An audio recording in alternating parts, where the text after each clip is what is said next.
Ali Sayyidina Muhammad. Bismillahirrahmanirrahim. Alhamdulillahi Rabbil Alamin. Ar-Rahmanirrahim. Maliki yawmiddin. Iyaka na'budu wa iyaka nasta'in. Ihdinas siratal mustaqim. Siratal ladzina an'amta alaihim ghairil maghdubi alaihim waladdallin. Amin ya rabbal alamin. Ya alhamdulillahirabbil alamin wassalatu wassalamu asrofil anbiya wal mursalin sayyidina maulana Muhammadin wa ala alihi wa sahbihi ajmain amma ba'du. Baik Bapak Ibu yang dirahmati Allah, jemaah Masjid Al-Ukhwah. Jadi sekarang kita lanjut ya pertemuan ketiga. Sebelumnya saya sudah menyampaikan tentang bagaimana caranya menyelesaikan permasalahan hidup dengan cara agar Allah mau menolong permasalahannya. Karena siapapun orangnya, sepintar apapun orangnya, kalau Allah belum mengizinkan dan Allah belum menolong, maka tetap permasalahan itu tidak akan pernah terselesaikan. Makanya awal saya menyampaikan di surat Al-Baqarah 153, ya ayyuhallazina amanu ista'inu bisabri wassalah, innallaha ma'as sabirin. Hai orang-orang yang beriman, jadikanlah sabar dan sholat sebagai penolongmu. Innallaha ma'as sabirin. Sesungguhnya Allah beserta orang-orang yang sabar. Kan begitu ya poinnya ya. Berarti kalau Bapak Ibu bersama Allah, Bapak Ibu harus mau sabar. Sudah latihan sabar kemarin? Berat atau ringan? Ya namanya ingin bersama Allah ya memang Allah akan menguji kita sesuai dengan kemampuan. Jadi tenang saja. Pokoknya prinsipnya Bapak Ibu tidak usah terlalu berpikir masalah itu berat atau tidak. Tapi yang harus Bapak Ibu fokuskan adalah bagaimana supaya Allah mau bersama kita dengan cara menghormati setiap kejadian yang Allah izinkan. Kan kemarin itu seperti itu sebenarnya. Jadi sebenarnya nanti lama-lama itu akan terbiasa dan akan mulai ringan. Mungkin awalnya berat, tapi lama-lama akan menjadi ringan. Seperti misalnya kita tidak terbiasa sholat tahajud, terus mulai melakukan sholat tahajud, mungkin minggu pertama, minggu kedua, minggu ketiga kan mungkin agak berat ya. Tapi setelah sebulan, 2 bulan, 3 bulan akhirnya itu jadi ringan-ringan saja. Nah saya berharap sabar itu menjadi kebiasaan, bukan lagi kewajiban, bukan lagi sesuatu yang Bapak Ibu merasa kesulitan. Ya caranya memang harus berlatih, tidak ada cara lain Pak. Nah latihan yang paling mudah sebenarnya adalah di keluarga kan. Dengan anak, dengan istri, dengan suami itu kan paling mudah sebenarnya. Nggak perlu nyari, tiap hari ketemu kan begitu ya. Berarti bersyukurlah Bapak Ibu ketika ada pasangannya yang masih menjengkelkan. Ada anak, iya kan? Ada anak-anaknya yang masih belum sesuai dengan yang kita inginkan. Ternyata Allah Maha Baik masih memberikan jalan kita untuk masuk surganya Allah dengan sarana sabar, kan begitu. Tapi Bapak Ibu tidak usah berpikir tentang kejadiannya, tentang anaknya, tentang pasangannya. Tapi bagaimana saya selalu pas ada kejadian, ya Allah saya hormati izinmu. Ya Allah saya hormati izinmu. Sehingga semakin lama Bapak Ibu mulai terbiasa. Akhirnya sabar itu merupakan suatu kebutuhan. Nah Bapak Ibu bisa bayangkan, kalau akhirnya kejadian-kejadian tidak enak yang menimpa kita itu akhirnya hanya menjadi sarana untuk menjadi sabar. Kan ujung-ujungnya tidak ada kejadian enak dan tidak enak Pak. Akhirnya kejadian itu sama saja. Jadi Bapak Ibu ya enjoy saja, tidak ada permasalahan. Selama ini kan yang menjadi permasalahan adalah Bapak Ibu ketika mendapatkan kejadian tidak enak, kan begitu kan? Bapak Ibu merasa hal-hal seperti itu tuh membuat Bapak Ibu misalnya anggaplah bermasalah atau menderita, kan itu sebenarnya. Makanya kemarin pas saya kupas hakikatnya bahwa kita tuh diuji Allah tuh untuk apa? Ternyata salah satunya untuk meningkatkan kesabaran. Dan ternyata sabar itu salah satunya adalah syarat untuk masuk surganya Allah di surat 3 ayat 142. Kan kemarin saya sudah jelaskan juga. Jadi masalah-masalah yang tidak enak itu sebenarnya itu tuh suatu permasalahan atau sarana untuk masuk surga. Berarti semakin banyak kejadian tidak enak, Bapak Ibu harusnya semakin bahagia atau semakin menderita. Nah inilah pola berpikir di dalam menjalani hidup Pak. Karena kejadian tidak enak pun kita tidak bisa tolak. Mau enak mau tidak enak semua tidak bisa ditolak. Tinggal bagaimana cara menyingkapi kejadian tersebut. Atau saya mau bertanya lah Bapak Ibu, yang hadir di ruangan itu bisa menolak kejadian nggak? Nah kalau tidak bisa berarti kan pilihannya harus diterima. Tinggal ada yang menerimanya dengan ikhlas, ada yang tidak ikhlas. Kalau ikhlas bersama Allah, kalau tidak ikhlas bersama setan, kan gitu aja. Berarti jangan buang-buang waktu ya menolak sesuatu yang tidak bisa ditolak. Jelas Bapak Ibu ini? Jangan buang-buang waktu menolak sesuatu yang tidak bisa kita tolak. Apalagi pemikiran Bapak Ibu, Ustadz saya tuh nggak mau punya masalah, wah lebih repot lagi tuh. Karena masalah kan nggak bisa ditolak. Ayo. Jadi pertanyaan saya, siapa yang hadir di ruangan ini tidak mau punya masalah? Nah. Mau tidak mau, Bapak Ibu tidak akan bisa menolak, Pak. 33 ayat 17, silakan Pak Rahmat bantu saya. Saya akan mulai dengan itu ya. 33 ayat 17. Bahwa semua ketetapan Allah, semua kejadian yang Allah izinkan, tidak ada manusia yang bisa menolaknya. Silakan. Surat 33 Al-Ahzab ayat 17. Katakanlah, siapakah yang dapat melindungi kamu dari ketentuan? Allah dari ketentuan. Allah jika Dia menghendaki bencana atasmu atau menghendaki rahmat untuk dirimu, mereka itu tidak akan mendapatkan pelindungan dan penolongan selain Allah. Baik ya, jadi percuma ya Bapak Ibu ya, mau suka mau tidak suka ya, mau menolak atau tidak menolak, Bapak Ibu tidak bisa menolak kejadian yang Allah tetapkan. Pilihannya cuma dua, menerima dengan ikhlas atau tidak ikhlas. Kira-kira selama ini pas dapat kejadian itu ikhlas atau tidak ikhlas? Kalau tidak ikhlas berarti tidak jadi pahala. Kalau ikhlas berarti menjadi pahala. Silakan pilih. Bapak Ibu tuh butuh pahala nggak sih? Ya sudah, kalau butuh terima aja dengan ikhlas. Kenapa? Jadi jangan dipersulit ya Bapak Ibu ya. Sudah tidak bisa ditolak, Bapak Ibu mempersulit, ujung-ujungnya tetap harus diterima gitu loh. Kan banyak gitu. Ustadz istri saya cerewet lah, terus mau apa? Oh, udah kejadian. Lah kan udah kejadian, Bapak Ibu nerima dulu ijab kabul udah oke kan?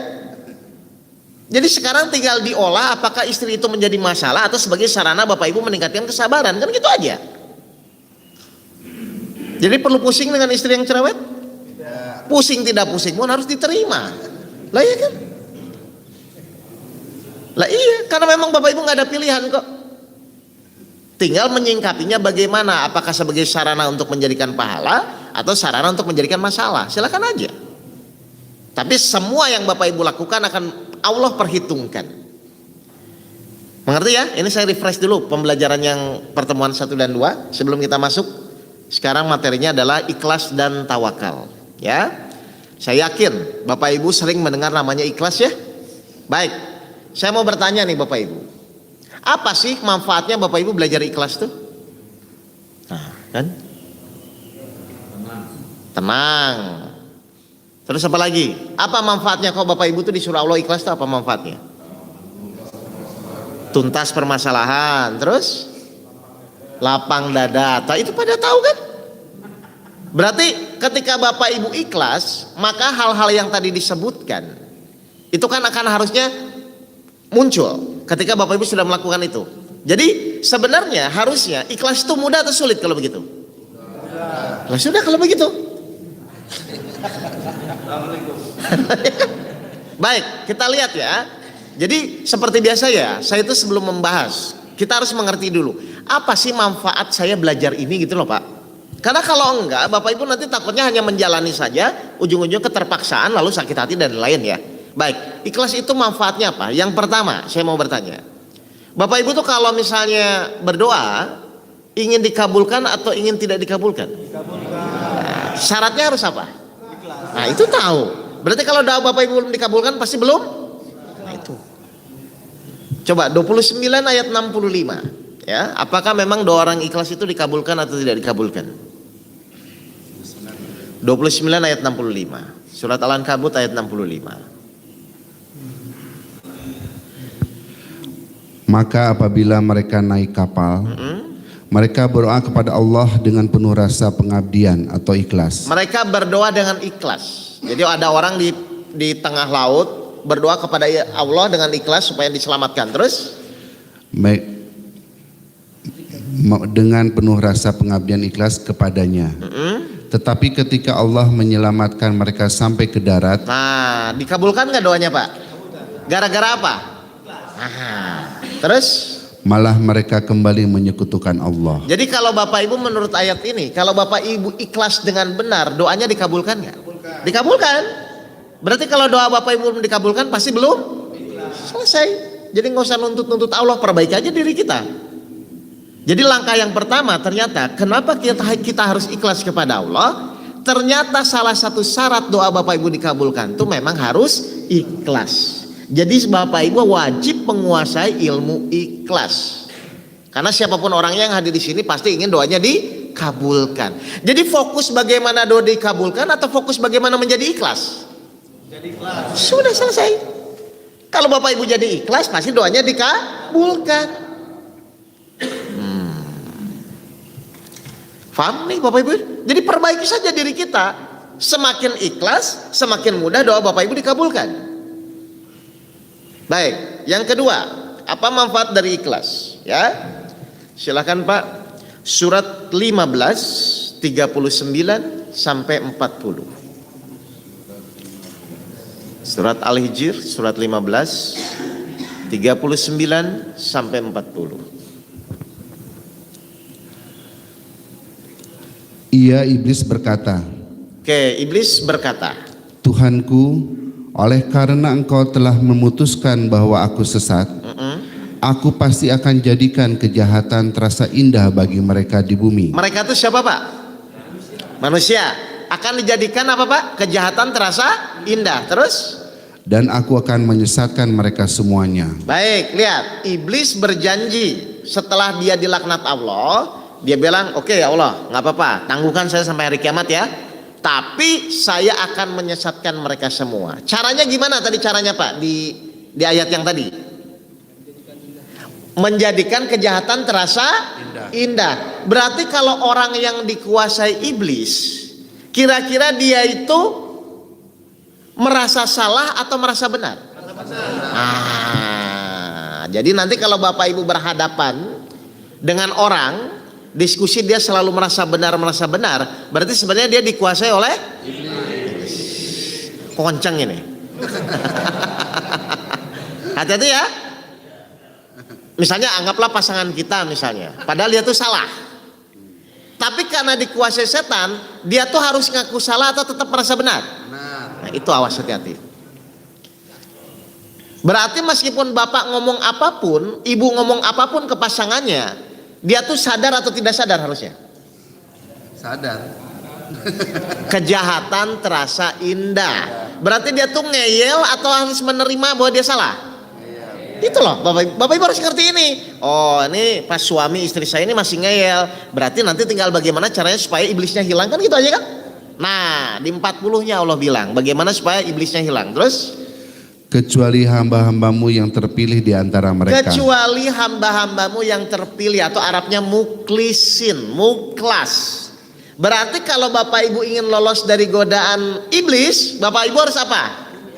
Ikhlas. Berarti ketika Bapak Ibu nanti melihat pasangannya selalu merasa benar, nah berarti Bapak Ibu tuh melihat pasangannya atau melihat izin Allahnya? Itu Pak. Jadi misalnya anak diomongin, enggak, pokoknya gini-gini, tenang dulu.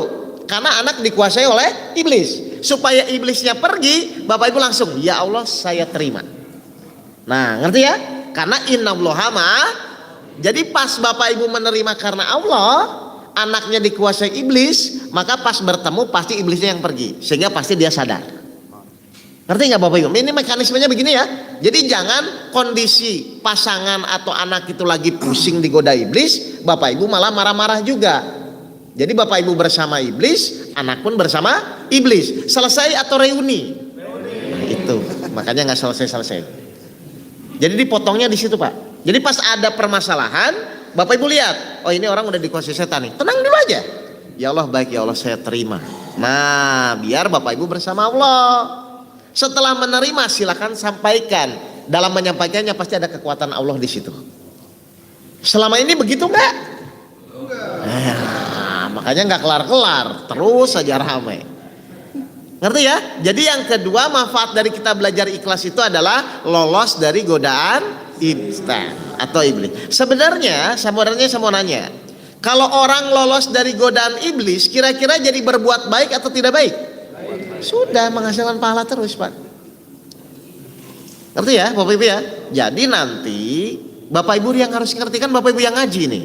Jadi ketika misalnya istri tanda kutip kesurupan ya, kesurupan itu kan nggak sadar, misalnya marah-marah ke bapak, ke ibu ya, atau anak marah-marah, atau mertua, atau tetangga, tenang dulu. Karena bagaimanapun dia dikuasai oleh iblis.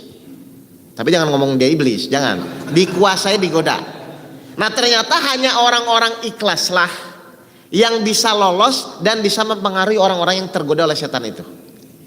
Makanya Bapak Ibu pas ada kejadian tenang dulu kan, waktu itu di pelajaran sabar saya ajari kan. Ingat semua kejadian atas izin Allah. Baik ya Allah, saya terima. Saya yakin Bapak Ibu sekarang sudah mulai merasakan, mulai menjalani, sekelihatan kok saya rasakan. Ya, Pak Rahmat ya. Jadi begitu aja, tenang. Baik. Saya terima ya Allah. Tapi setelah itu baru sampaikan dengan kekuatan Allah. Jadi nggak perlu pakai otot-ototan, Pak. Ngapain, Pak? Lelah kok. Pertama kita juga nggak bisa merubah orang, hanya Allah yang bisa membolak-balikan hati. Ingat ya, silahkan praktek nanti pulang ke rumah. Pokoknya nanti kalau pasangan saya, anak saya menjengkelkan, saya terima dulu. Jadi ikhlas dulu. Nah, tapi jangan lupa, setelah Bapak Ibu sudah jadi ikhlas, tenang hatinya, kan tandanya plong ya, lapang dada ya. Apa yang harus dilakukan? Berdoa. Kan tadi saya bilang, hanya doa orang-orang ikhlas lah yang nah itu. Jadi pas Bapak Ibu sudah menerima nih, oke, suami saya begini, anak saya begini, istri saya begini, terima, tetap menyampaikan, tapi berdoa dulu. Ya Allah, tolong bolak-balikan hati anak saya, pasti berubah. Ini maksudnya mekanisme biar cepat gitu loh, Pak. Jangan bertahun-tahun lawannya anak lagi lah, kapan mau keluarnya? Mengerti ya? Jadi nanti pas Bapak Ibu benar-benar hatinya plong karena dijaga oleh Allah, maka Bapak Ibu langsung berdoa. Karena pada momen itu Bapak Ibu akan dalam kondisi yang ikhlas kepada Allah. Oke, yang ketiga, kenapa kita harus ikhlas? Surat An-Nisa, surat 4 ayat 125, silakan. Ya.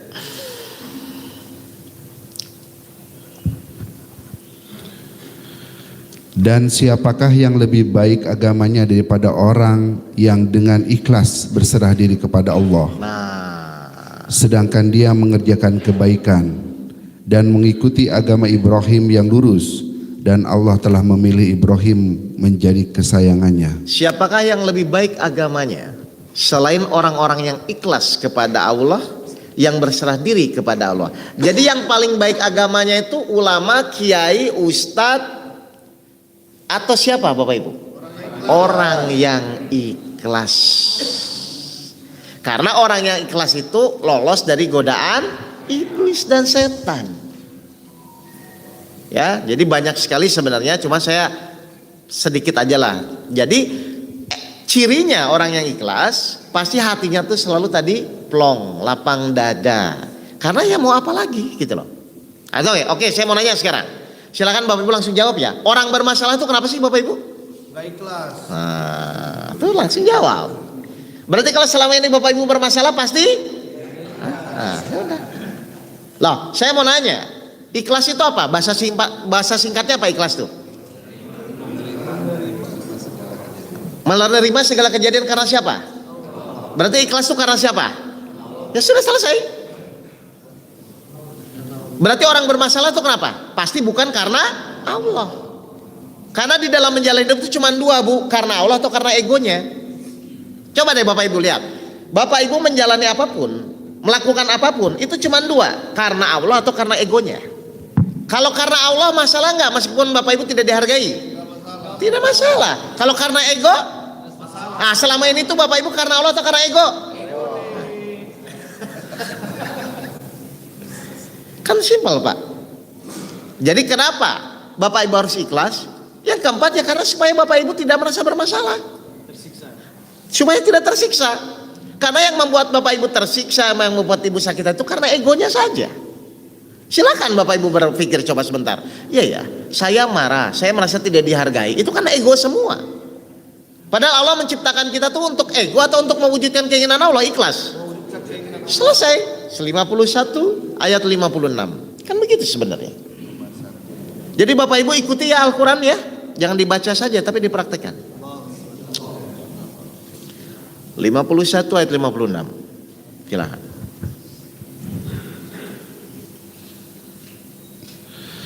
Aku tidak menciptakan jin dan manusia, melainkan agar mereka beribadah kepadaku. Dan aku tidak menciptakan jin dan manusia, melainkan, berarti tidak ada yang lain, betul nggak? Hanya untuk beribadah atau mengabdi kepada Allah. Beribadah itu apa tadi beribadah? Beribadah itu adalah melakukan segala sesuatu dalam rangka menjalankan perintah Allah. Tujuannya mewujudkan keinginan Allah. Jadi yang paling penting itu Bapak Ibu hidup tuh mewujudkan keinginan sendiri atau keinginan Allah? Baik, setuju ini? Baik, pertanyaan kedua, kenapa Bapak Ibu selama ini kecewa, kenapa? Penyebabnya? Bapak Ibu kecewa selama ini kenapa? Karena keinginannya tidak terwujud, betul? Padahal kita hidup disuruh mewujudkan keinginan siapa? Allah. Nah, terus kenapa kecewa?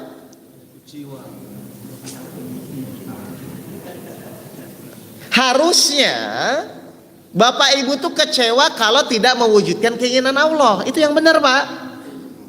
Sekarang Bapak Ibu tuh kecewa kalau keinginannya tidak terwujud. Benar gak ini?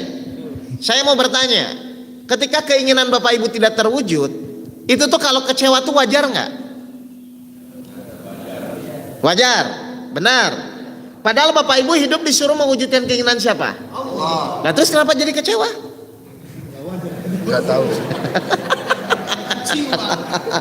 Lah, Bapak Ibu hidup disuruh mewujudkan keinginan siapa? Dan aku tidak, keinginan Allah. Dan aku tidak ciptakan jin dan manusia hanya untuk mengabdi, melainkan mewujudkan keinginan Allah.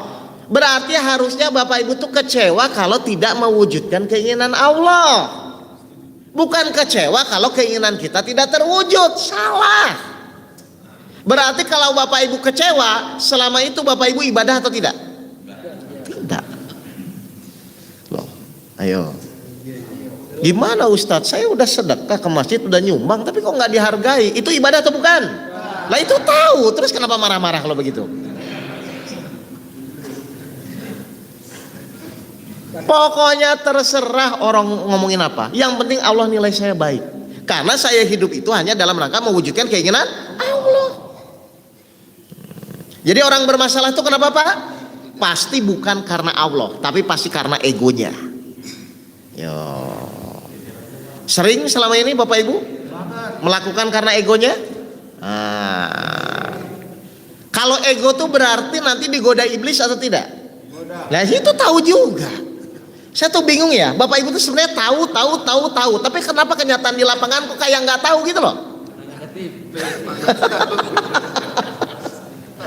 Lah, kan aneh Pak.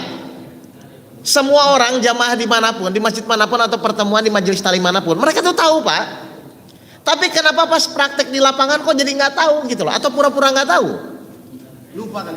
Nah, karena tertutup oleh egonya. Jadi yang benar itu di dalam hidup itu untuk mewujudkan keinginan Allah atau keinginan kita? Keinginan Allah saja. Jadi meskipun misalnya anggaplah doa belum dikabulkan, hajat belum terkabul, harusnya Bapak Ibu kecewa atau tidak? Tidak. Kenapa? Karena itu keinginan Allah. Saya mau bertanya lagi, keinginan Allah itu yang terbaik atau tidak baik? Terbaik. Nah kalau yang terbaik berarti harusnya bersyukur atau marah-marah? Berarti ketika keinginan kita tidak terwujud, harusnya Bapak Ibu bersyukur atau marah-marah? Selesai. Kenapa jadi kecewa? Bingung ya Bapak Ibu pagi-pagi ya?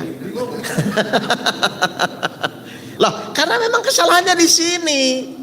Bapak Ibu tuh selalu ngotot ingin mewujudkan keinginannya. Padahal saya bertanya nih, memang Bapak Ibu hidup di dunia itu untuk mewujudkan keinginan siapa? Nah sudah selesai. Berarti kalau keinginan kita belum terwujud, ya nggak apa-apa juga kan? Nah terus kenapa marah-marah selama ini? Oh belum tahu. Ya, jadi yang namanya ibadah itu adalah melakukan apapun yang Allah perintahkan dalam rangka mewujudkan keinginan Allah. Contoh, Allah memberikan ujian kepada kita. Selama ini ketika Bapak Ibu diuji oleh Allah atau diberikan masalah oleh Allah, Bapak Ibu tuh inginnya apa? Selesai. Itu keinginan siapa? Nah, Bapak Ibu nggak pernah bertanya keinginan Allah apa? Iya, maunya Allah apa? Ketika dikasih masalah tuh Bapak Ibu fokus bagaimana keinginan Bapak Ibu terwujud dengan masalah itu, atau fokus Allah tuh maunya apa memberikan masalah itu? Biasanya yang mana? Allah maunya apa? Coba kita lihat Allah tuh maunya apa kalau nguji kita. 47 ayat 31. Ayat 31. Kayaknya harus disinkronkan dulu ini Bapak Ibu. Iya, penting itu. Aduh. Bapak-bapak harap tenang ya, fokus ya. Jadi tidak ngobrol. Kalaupun Coba. dikasih kopi, kasih makan, tetap fokus. Mulutnya diem. Biar ini masuk. Kalau enggak masuk ini yang disampaikan Ustadz. Siap ya, setuju ya? Oke, diem sekarang, diem. Dan sungguh kami benar-benar akan menguji kamu sehingga kami mengetahui orang-orang yang benar-benar berjihad dan bersabar di antara kamu. Tuh. Dan akan kami uji perihal kamu. Baik. Jadi Allah memberikan ujian itu tujuannya apa? Di situ ada 2 poin apa? Berjihad dan bersabar. Jadi ketika Bapak Ibu diberikan ujian atau permasalahan, harusnya Bapak Ibu tuh ikhtiarnya untuk menjadi sabar atau untuk menyelesaikan masalah. Sabar. Saya ulang. Menurut Allah, Allah menguji itu tujuannya supaya Allah tahu mana yang benar-benar berjihad, mana yang menjadi sabar, kan gitu ya. 2 ya. Nah, padahal Bapak Ibu kalau dikasih permasalahan, itu bagaimana supaya masalahnya selesai, begitu kan? Nah, berarti yang benar itu saat ikhtiar itu fokusnya, ikhtiar yang Bapak Ibu lakukan tuh untuk menjadi sabar atau untuk menyelesaikan masalah? Itu maksudnya. Berarti ketika ingin menjadi sabar, berarti wajar nggak nanti kalau ada kejadian-kejadian tidak enak? Wajar dong ingin jadi sabar. Berarti harusnya Bapak Ibu tuh cepat menerima atau malah jadi emosi? Menerima ngomongnya apa? Jadi pas Bapak Ibu melakukan ikhtiar itu ada kejadian tidak enak, alhamdulillah. Pas ikhtiar lagi kejadian tidak enak, alhamdulillah. Itu yang Allah inginkan. Ketika Bapak Ibu sudah mewujudkan keinginan Allah, apa hadiah dari Allah? Barang siapa bertakwa kepada Allah, niscaya Allah akan memberikan jalan keluar. 65 ayat 2. Maka masalah itu akan terselesaikan dengan sendirinya. 65 ayat 2. Bawahnya saja Pak. Barang siapa? Yang bawahnya barang siapa? Barang siapa bertakwa kepada Allah, niscaya dia akan mengabulkan jalan keluar baginya. Oh, jadi kalau Bapak Ibu sudah menjadi sabar, sudah mewujudkan keinginan Allah, jalan keluar perlu dipikirin nggak? Nah, sudah dijamin Allah kok. Jadi Ibu ikhtiar ini selama ini tuh untuk menjadi sabar atau untuk mencari jalan keluar? Nah, itu keinginan siapa? Nggak sinkron ya, Bapak ya? Iya, itu yang terjadi. Jelas ya Bapak Ibu ya? Jadi ikhlas itu penting sekali supaya Bapak Ibu menyadari ini tuh kita tuh ngapain menjalani hidup, ngapain menjalani suatu permasalahan. Karena kalau Bapak Ibu menjalani permasalahan, kalau hanya ingin mewujudkan keinginan sendiri, percuma Pak. Berarti saat itu Bapak Ibu tidak beribadah kepada Allah. Jadi kalau Bapak Ibu ingin dalam menjalani ujian hidup itu benar-benar beribadah kepada Allah, fokuslah apa yang Allah inginkan, bukan yang kita inginkan. Ngerti nggak ini Bapak Ibu? Nah, oke. Ya. Kenapa? 65 ayat 2, yang bawahnya saja Pak. Barang siapa, itu kan panjang tuh. Saya ambil bawahnya saja. Barang siapa bertakwa kepada Allah, niscaya Allah akan memberikan jalan keluar. 65 ayat 2 At-Tolak. Oke, sekarang kita lanjut ya. Baik. Jadi tadi Bapak Ibu sudah ngerti ya. Jadi pentingnya ikhlas di dalam menjalani kehidupan tuh yang paling hal yang terasa adalah orang ikhlas itu tidak akan merasa bermasalah. Kenapa tidak akan merasa bermasalah? Ya apa masalahnya? Semua yang dilakukan dia hanya karena Allah. Sehingga apa? Sekecil zarah pun Allah akan perhitungan dan lipat gandakan. Surat 4 ayat 40. Silakan. Surat An-Nisa surat 4 ayat 40.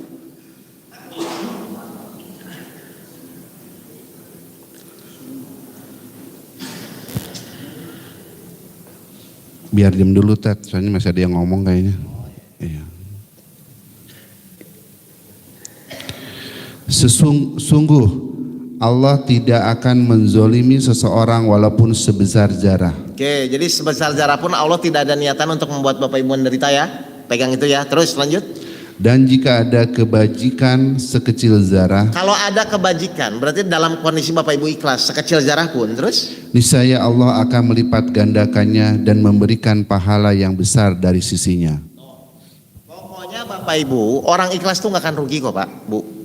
Bapak Ibu ngasih, ketika ngasih terus Bapak Ibu nggak dihargai malah dimaki-maki yang dikasih misalnya. Kalau Bapak Ibu memang hanya karena Allah itu tidak akan ada masalah. Tinggal prakteknya aja. Supaya Bapak Ibu pada titik itu. Kalau sudah pada titik itu Bapak Ibu itu ringan-ringan saja nanti di jalan hidupnya. Kenapa? Ya kan iblis tidak bisa menggoda. Saya mau bertanya nih, sebenarnya yang berat itu masalahnya atau godaan iblisnya? Karena masalah itu sesuai kemampuan, sudah dijamin pasti akan ada jalan keluarnya, benar nggak? Dan Allah pun yang menyelesaikan. Jadi kalau Bapak Ibu berat menghadapi suatu masalah, itu tuh berat karena masalahnya atau karena tidak ikhlasnya? Tidak ikhlas, makanya digoda oleh setan, akhirnya berat. Kan masalah sudah sesuai kemampuan. Kenapa berat? Bapak Ibu selama ini menjalani hidup tuh berat atau ringan? Nah, sudah. Kalau berat berarti tidak ikhlas, gitu aja sebenarnya. Nah. Oh, dari mata-matanya mulai paham nih ya. Lo kan simpel Pak sebenarnya Pak. Pokoknya gini lah, Bapak Ibu kalau mau berbuat sesuatu, pikir aja karena ego atau karena Allah. Sudah gitu aja. Kalau karena Allah, jalan sudah ringan. Tapi kalau karena ego, pasti berat. Karena sudah ditunggangi oleh iblis. Tuh. Jadi sebenarnya ada masalah nggak sih Pak? Ya nggak ada yang masalah kan Bapak sendiri karena tidak karena Allah. Padahal Allah sudah bilang dan aku tidak ciptakan jin dan manusia hanya mewujudkan keinginan Allah. Atau coba 39 ayat 2 surat Az-Zumar ayat 2. Jadi dasar-dasar ini harus dikuatkan dulu ya Bapak Ibu ya. Coba. Sesungguhnya kami menurunkan kitab Al-Quran kepadamu Muhammad dengan membawa kebenaran. Maka sembahlah Allah dengan tulus ikhlas beragama kepadanya. Jadi kita disuruh menyembah Allah tuh boleh nggak kalau nggak ikhlas? Percuma kalau Bapak Ibu nggak ikhlas nggak dapat pahala juga. Ya Bapak Ibu ya. Jadi menjalani ikhtiar harus karena Allah. Beribadah wajib karena Allah. Bermuamalah bersama teman-teman tetangga harus karena Allah. Jadi semua yang Bapak Ibu lakukan harus karena Allah.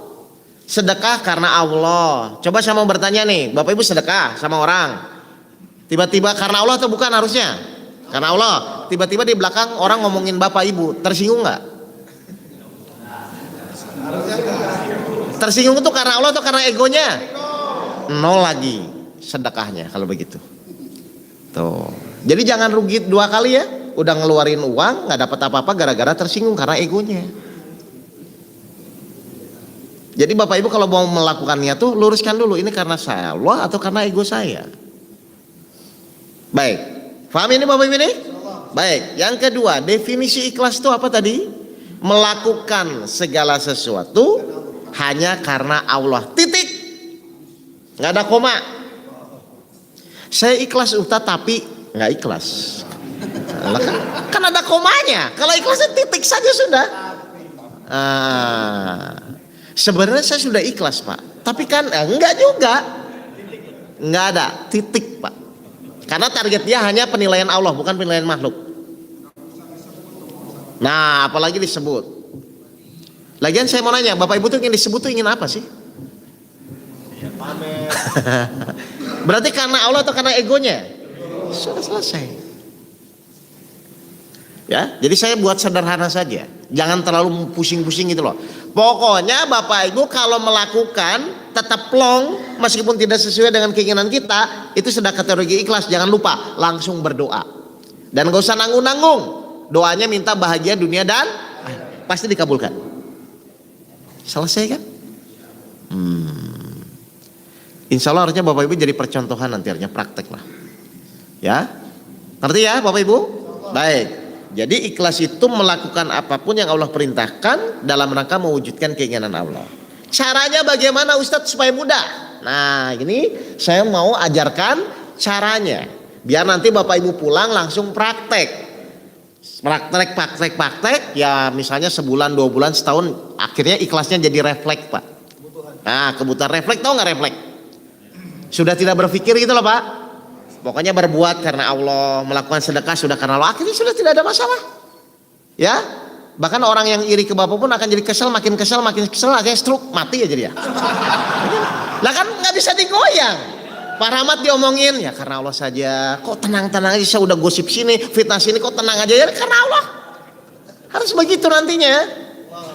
Ya, oke, saya akan praktekkan bagaimana caranya dari orang yang tidak ikhlas harus menjadi ikhlas. Ini penting ya. Satu, saya mau bertanya nih. Bapak Ibu percaya tidak dunia dan isinya milik Allah? Percaya. Oke, surat An-Nisa ayat 126. Meskipun percaya ya kita buka dulu ayatnya lah. Surat 4 ayat 126. Apa kata Allah?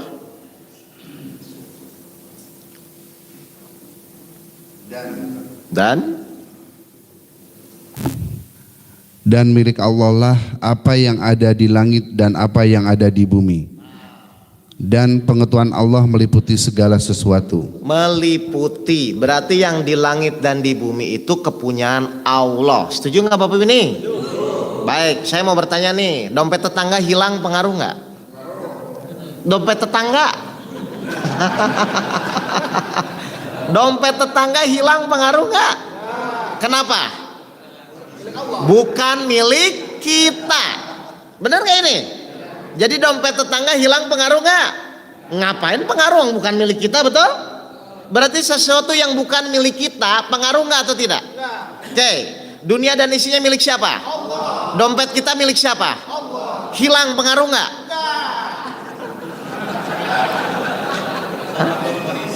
Hah? Pengaruh gak? Lah kan aneh ini kan. Tadi kita ambil kesimpulan, Bapak Ibu percaya tidak dunia dan isinya milik Allah? Percaya kan? Dasarnya surat An-Nisa 126. Berarti sesuatu yang bukan milik kita pengaruh nggak? Tidak. Saya kasih analogi, dompet tetangga Bapak Ibu hilang pengaruh nggak ke Bapak Ibu? Enggak. Karena apa? Bukan milik kita. Setuju? Dunia dan isinya milik siapa? Dompet kita milik siapa? Hilang pengaruh nggak?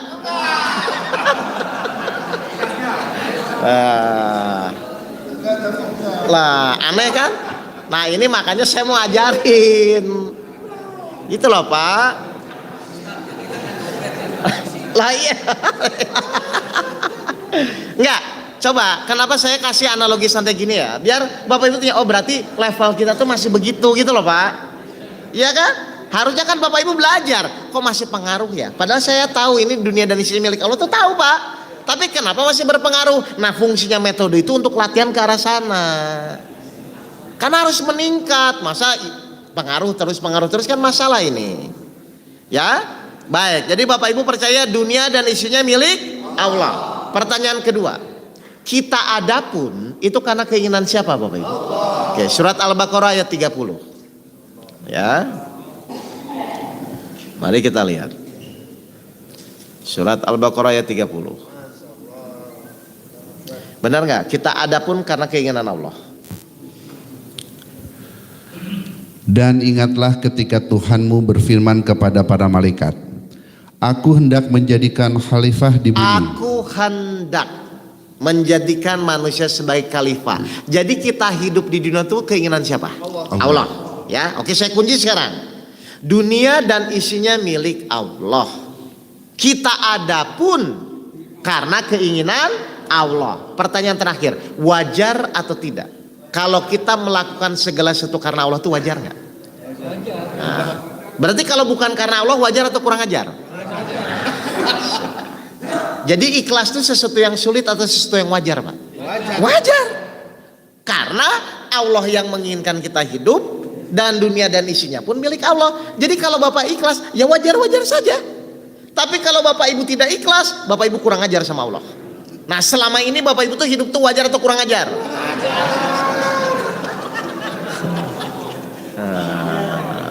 Ampun ya Allah. Jadi nanti kalau Bapak Ibu bilang saya ikhlas kok, lah memang harusnya ikhlas. Wajar ya. Wajar. Kalau Bapak Ibu tidak ikhlas, Bapak Ibu kurang ajar selama ini. Seharusnya wajar. Sudah berapa tahun kurang ajar sama Allah? 43 kurang 15. Padahal Allah sudah bilang dan aku tidak ciptakan jin dan manusia untuk mengabdi kepada Allah. Jadi ikhlas itu sesuatu yang wajar, Pak. Bukan sesuatu yang sulit, bukan sesuatu yang menurut Bapak Ibu tinggi. Enggak. Karena sepatutnya, sepantasnya Bapak Ibu di dalam menjalani hidup harus ikhlas. Kayaknya ini kurang ajar semua nih kayaknya. Ya kan? Jadi nanti kalau Bapak Ibu bermuamalah, bertetangga, ya sudah ikhlas saja karena Allah. Karena memang Allah menyuruh seperti itu. Ngerti nggak Bapak? Cuman karena memang setan diizinkan Allah untuk menggoda kita, kan gitu kan? Tapi kan setan diizinkan menggoda kita pun kan ada sisi baiknya, supaya Allah tahu mana yang benar-benar ikhlas, mana yang tidak ikhlas. Makanya Allah akan menguji, benar nggak nih dia karena saya, kan gitu.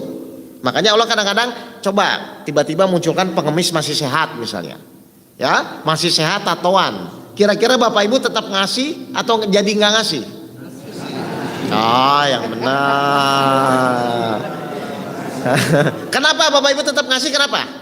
Hanya menjalankan perintah Allah, titik. Jadi akhirnya nggak ada masalah. Pas mau ngasih masih sehat juga, wah sudah wassalam itu. Udah nggak ketemu, Pak. Akhlaknya di mana kalau begitu? Ngerti nggak Bapak ini? Pokoknya Bapak Ibu sekarang, ya Allah saya hanya melakukan perintahmu. Kalau berat jangan. Kalau karena Allah lakukan. Udah gitu aja. Sekarang Bapak Ibu misalnya mau bantu nih di masjid. Kalau Bapak Ibu berat mendingan nggak usah, percuma. Pahala nggak dapat, iblis masuk. Tapi kalau Bapak Ibu, ya Allah hanya saya karenamu, ya udah bantu. Mau dihargai mau tidak dihargai terserah. Sekecil zarah pun Allah berlipat gandakan kok. Makanya orang ikhlas itu tidak akan pernah rugi. Tenang saja. Baik, ibu taat kepada suami karena Allah atau karena suami ibu? Ibu taat kepada suami karena Allah atau karena suami ibu? Karena Allah ya? Oke, suami nggak ngasih gaji tetap taat?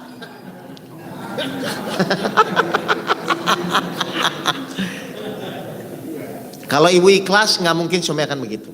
Tapi kalau tidak ikhlas kemungkinannya bisa begitu. Karena Allah tidak akan mungkin membuat orang-orang yang ikhlas itu menderita, nggak mungkin. Berarti kalau ibu menderita, bapak menderita, pasti nggak ikhlas. Udah dikunci aja itu, nggak usah pakai dalih-dalih yang lain. Lihat aja hatinya. Bapak ibu koreksi hati saya. Ini kenapa ya? Kok tetangga saya beli mobil, kok saya yang jadi panas? Nah, udah hati-hati. Awas ini. Ini kasus banyak Pak, banyak Pak. Ya kan? Kok dia nggak sholat, dia nggak ke masjid, tapi kok kayaknya hidupnya tenang-tenang saja, nggak ada masalah. Nah, sering nggak begitu? Mau kayak gitu nggak? Lihat ayatnya 11 ayat 15 16. Coba kita lihat ayatnya. Bapak Ibu misalnya orang nggak sholat tapi kaya, kita lihat 11 sampai 15 itu. 15 16. 16. Barang siapa menghendaki kehidupan dunia dan perhiasannya, pasti kami berikan balasan penuh atas pekerjaan mereka di dunia dengan sempurna. Terus? Dan mereka di dunia tidak akan dirugikan. Betul ya? Yang kaya, yang nggak sholat silakan, Allah tidak akan rugikan kan? Tapi lihat 16-nya terus. Itulah orang-orang yang tidak memperoleh sesuatu di akhirat kecuali neraka. Nah, mau? Ya sudah kalau gitu biarin aja. Kenapa mesti pusing dengan tetangga yang nggak sholat kaya? Biarin aja. Tapi mereka di akhirat dapat apa? Nah, mau Bapak Ibu? Ya sudah. Pokoknya lakukan semua karena Allah. Latih diri Bapak Ibu supaya jadi refleks, supaya terbiasa. Ya, akhirnya ikhlas itu menjadi kebiasaan. Bahkan kebutuhan. Karena ketika Bapak Ibu ikhlas, doa dikabulkan, doa dikabulkan, doa dikabulkan. Lah, sudah selesai. Kan seberat apapun masalah Bapak Ibu, kalau doa Bapak Ibu dikabulkan, kira-kira jadi berat atau ringan nantinya? Ringan, Allah yang bantu nanti. Kan berat dari sisi Bapak Ibu, ringan dari Allah. Makanya kalau melihat masalah itu bukan dari sudut pandang kita, Pak. Kalau Bapak Ibu ingin melihat masalah itu dari sisi sudut pandang Allah. Kira-kira Allah nolong tuh semua masalah bisa beres gak? Beres. Nah sudah, kenapa pusing kalau begitu? Lah iya kan? Enggak, saya mau nanya, Bapak Ibu tuh pusing tuh hobi atau gimana?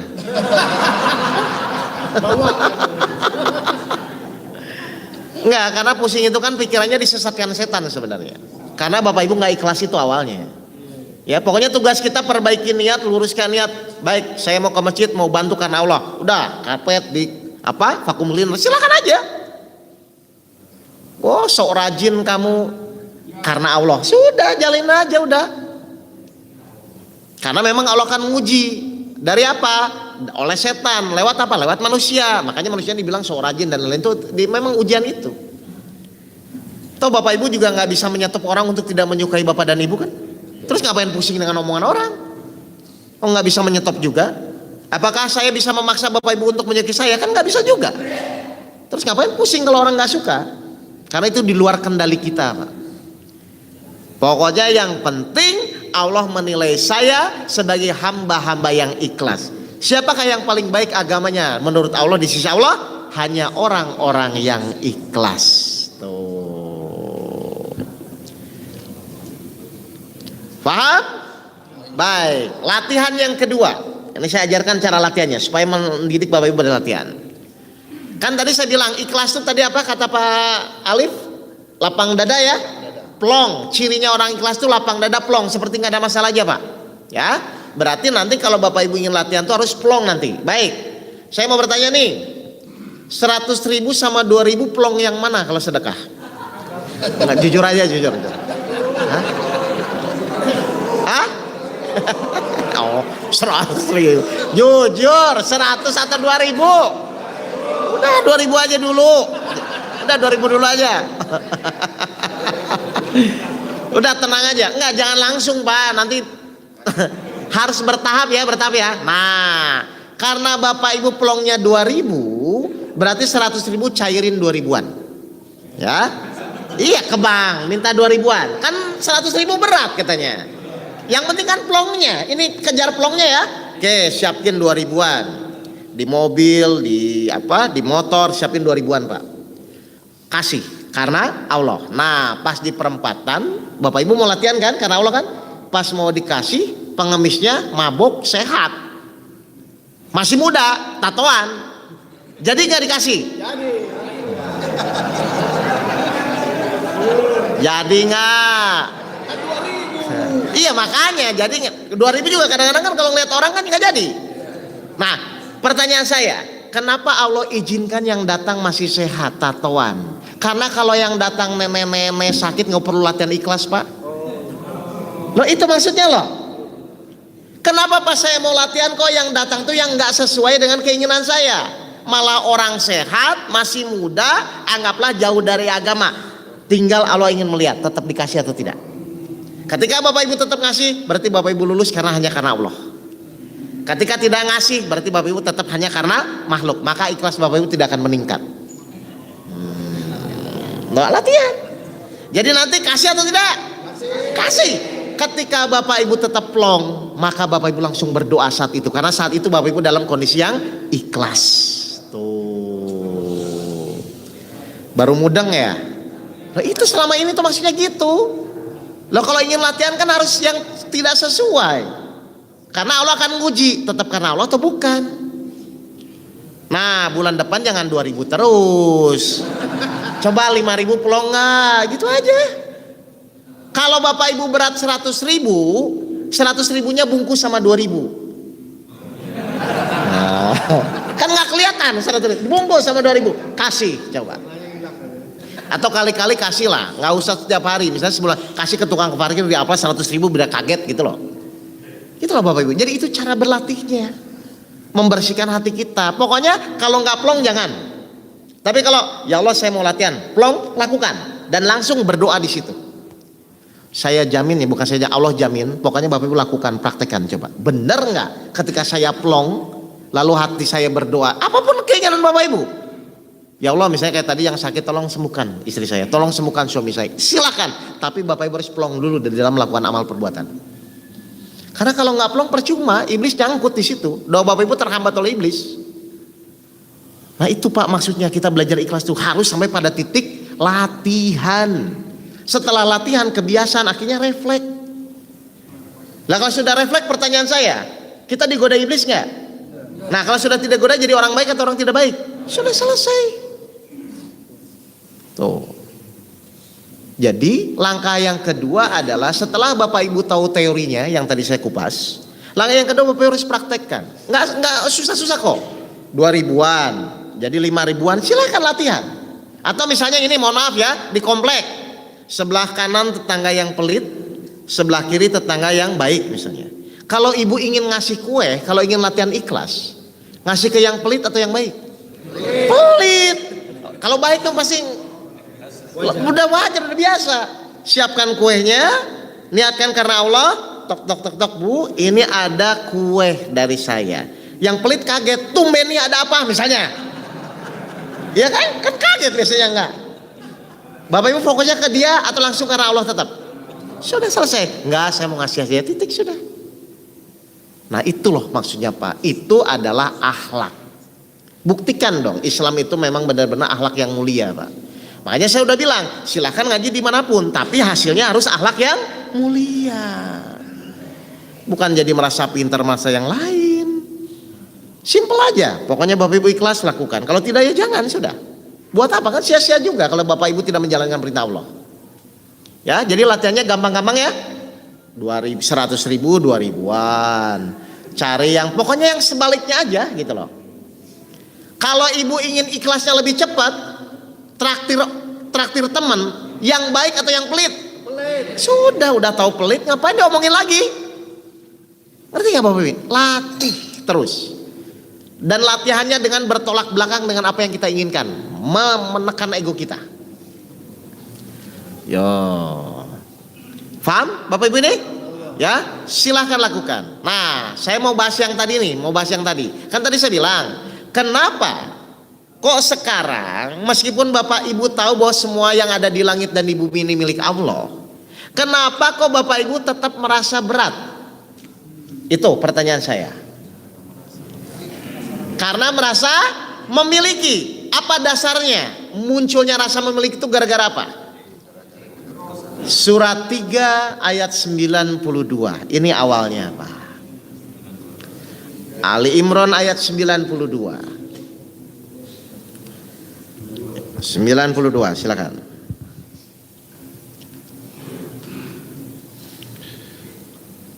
Kamu tidak akan memperoleh kebajikan Kebajikan yang sempurna. Terus sebelum kamu menginfakkan sebagian harta yang kamu cintai. Munculnya rasa memiliki itu dari apa? Rasa mencintai, terlalu sayang, ya, terlalu khawatir.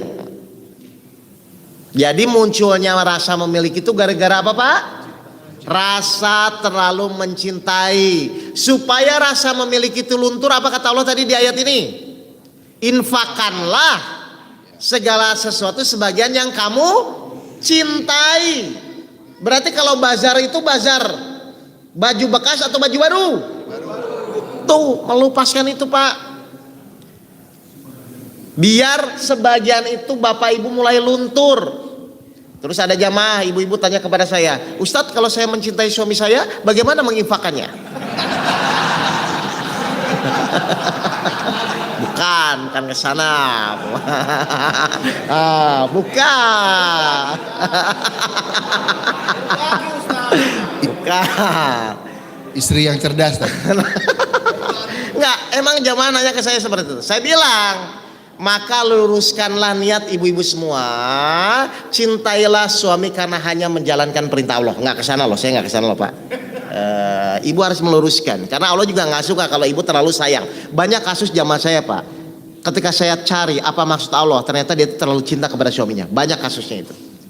Diluruskan ya Bapak Ibu ya, bahwa saya mencintai istri, saya mencintai suaminya hanya karena Allah saja, dan itu perlu latihan. Nanti akan dicoba itu. Oh, awas, bukan yang itu, bukan. Saya nggak bicara itu. Nah, ya, jadi untuk melunturkan rasa memiliki bagaimana Bapak Ibu? Ikhlas cintai Allah. Menginfakkan sebagian yang Bapak Ibu cintai. Baik, contoh, Bapak Ibu bawa jam nggak? Dicintai nggak? Nah, mikir, mau nggak kasih ke temennya? Latih, Pak. Latih. Jadi nanti kalau Bapak Ibu buat bazar, tolong bazar baju baru, nggak apa-apa, sampai melunturkan. Toh juga baju nggak dibawa mati kok. Harus latihan, Pak, Bu. Insya Allah Bapak Ibu akan nanti semakin plong, hidayah Allah akan semakin muncul. Nanti Bapak Ibu akan terasa, ya kok hidup kok ringan-ringan saja. Ya sudah, memang seperti itulah yang Allah inginkan. Kan kemarin di kajian awal saya sudah bilang, Allah ingin kita bahagia, kita pun ingin bahagia. Logikanya bahagia itu harusnya mudah, kan begitu aja. Jadi kalau sekarang Bapak Ibu bahagia itu sulit, pasti ada yang salah di dalam menjalani proses kehidupan. Kalau tidak ikhlas, tidak sabar, paling itu aja sebenarnya. Ya, latihan ya Bapak Ibu ya. Siap. Nah, jadi untuk melunturkan rasa memiliki nih, kan kalau bahasa umumnya tahu. Kalau Bapak Ibu misalnya kalau ada yang meninggal apa ngomongnya? Nah, itu tahu semua. Innalillahi itu apa? Segala sesuatu yang datang dari Allah akan kembali kepada. Nah, terus kenapa Bapak Ibu pusing kalau diambil? Karena Bapak Ibu ada rasa mencintainya itu, yang jadi berat itu. Ya, cara berlatihnya mulai menginfakkan sebagian yang Bapak Ibu cintai. Apa aja? Misalnya, Bapak Ibu punya apa yang sekarang lagi digandrungi di sang nih? Coba latihan kasih ke saudaranya, latihan kasih ke orang tuanya, latihan aja. Nanti juga plong kok. Pas mau ngasihnya memang berat karena iblis nggak mau. Tapi pas dikasih plong nanti. Malah Allah akan ganti yang lebih baik. Udah gitu aja. Tuh. Ya, jadi segala sesuatu apapun ilmunya itu akan bermanfaat kalau dipraktekkan. Kalau tidak enggak, malah akan memberatkan Bapak Ibu nanti. Paham ya Bapak Ibu ya? Jadi simpel saja, di dalam praktek ikhlas itu adalah mulailah merubah kebiasaan. Ya. Kalau misalnya anak marah-marah, istri marah-marah, suami marah-marah, tenang aja dulu. Dia dikuasai setan. Ya udah. Coba contoh. Bapak Ibu pernah ngelihat orang kesurupan enggak? Kalau Bapak Ibu ceramahin itu orang kesurupan, kira-kira sadar gak dia? Ya itu sama. Orang yang dikuasai oleh iblis itu, dia akan selalu merasa kejahatan terasa indah. Berarti dia akan dikuasai terus. Mau Bapak Ibu ceramahin sampai jedeng pun, tahu jedeng ya apa ya? Sampai monyong pun nggak akan sadar. Kecuali hati Bapak Ibu mulai ikhlas, barulah dapat hidayah nanti orangnya. Jadi dasarnya dari keikhlasan kita, Pak. Paham gak nih? Berarti keluar harus praktek. Apa langkah praktek yang pertama? Uang 100 cairin 2000-an. Harus langsung, Pak. Kalau enggak nanti jadi teori saja. Ya? Ngerti ini? Latih. Baik. Untuk ikhlas dasar ini ada pertanyaan? Silakan, Pak. Pak Kus tolong mic Mas Anto. Silakan Bapak yang baju putih. Sesuai dengan materi. Terima kasih. Assalamualaikum warahmatullahi wabarakatuh. Waalaikumsalam warahmatullahi wabarakatuh. Dalam kehidupan kenyataan hidup saat ini, seperti kita ketahui banyak masyarakat yang dalam kesulitan, Ya. itu melakukan pinjaman-pinjaman melalui online, Ya. pinjol, yang memang pada akhirnya tidak sulit untuk melakukan pembayaran. Betul. Dalam proses tersebut dilakukan hal yang sangat menyakitkan bagi mereka. Betul. Nah, bagaimana si peminjam itu ikhlas dalam menghadapi suasana seperti itu? Baik. Terima kasih. Jadi kita bercerita ini sesuatu kejadian yang sudah terjadi berarti Pak ya. Misalnya saya sudah meminjam online kan begitu ya Pak ya. Jadi ini kan cerita sudah terjadi. Kalau belum ya tinggal jangan kan begitu aja kan. Ini bagaimana nih orang sudah pinjol terus sudah terjebak di dalam itu kan begitu kan? Apa langkah pertama? Nanti dulu iklan kan itu hutang. Bayar. Oke, langkah yang pertama, kalau kita punya salah sama Allah, apa yang pertama, Pak? Sholat tobat. Itu langkah yang pertama. Kan udah terjadi soalnya. Mau gimana? Ketika Bapak Ibu mau merubah diri Bapak Ibu, hijrah hanya karena Allah dan janji tidak akan mengulangi lagi. Apa janji Allah? Surat 4 ayat 100. Kan ini bicara yang sudah terjadi soalnya. Betul ya Pak ya? Kalau yang belum ya janganlah. Surat An-Nisa ayat 100. 4 ayat 100.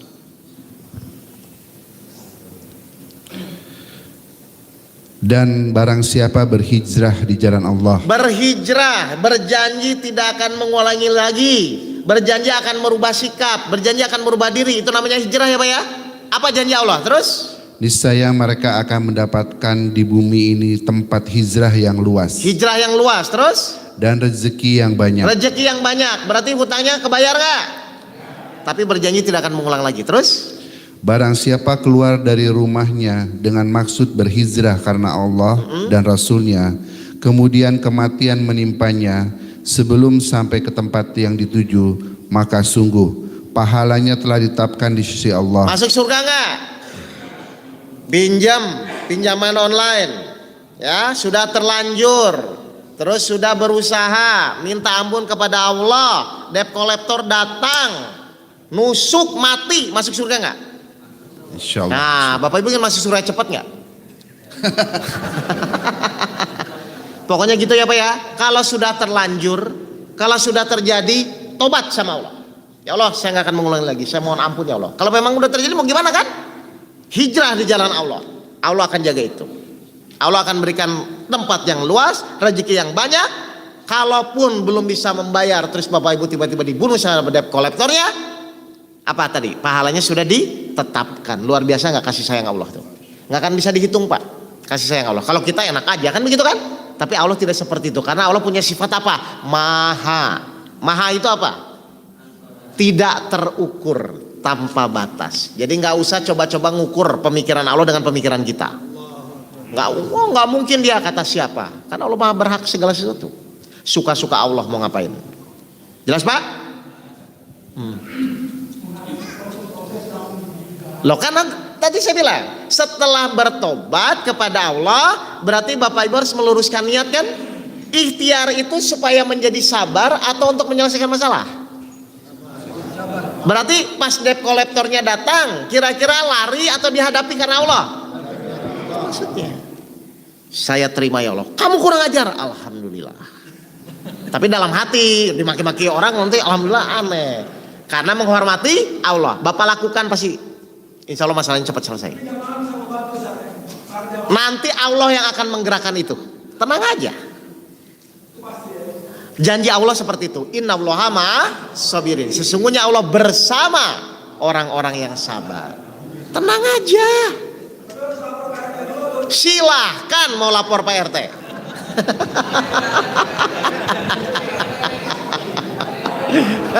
Ada nggak RT-nya nih? Ya silakan. Ya silakan Bapak yang di belakang. Pak Agus tolong. Fokus aja ya Bapak Ibu ya kepada Fokus terhadap permasalahan, terhadap apa yang disampaikan. Yang lainnya mohon diam, tenang. ya. Assalamualaikum warahmatullahi wabarakatuh. Waalaikumsalam warahmatullahi wabarakatuh. Terima kasih. Ini mungkin masalah ikhlas juga ya dan sabar. Ini sebaliknya, kita kerjasama awalnya Baik. dengan uang gitulah. Ya. Tiba-tiba dia merubah. Betul. Kalau kerjasama itu kan ada fee-nya. Ya. Dia nggak bilang nggak bisa bayar fee. Ya. Akhirnya pokoknya gitu kan. Ya. Nanti akan dikembalikan. Tapi tarsok. Ya. Nah ini kan masalah ikhlas dan kesabaran. Betul. Artinya harus kita tanya apa harus kita tagih kalau orang punya hutang itu. Betul. Mohon pencerahannya Pak Bagus. Ustaz. Terima kasih. Assalamualaikum warahmatullahi Baik, wabarakatuh. yang harus Bapak Ibu sadari dulu, kejadian ini sudah terjadi atau belum? Sudah. Ya, sudah. Mau apa kan? Sudah terjadi. Itu dulu pegang.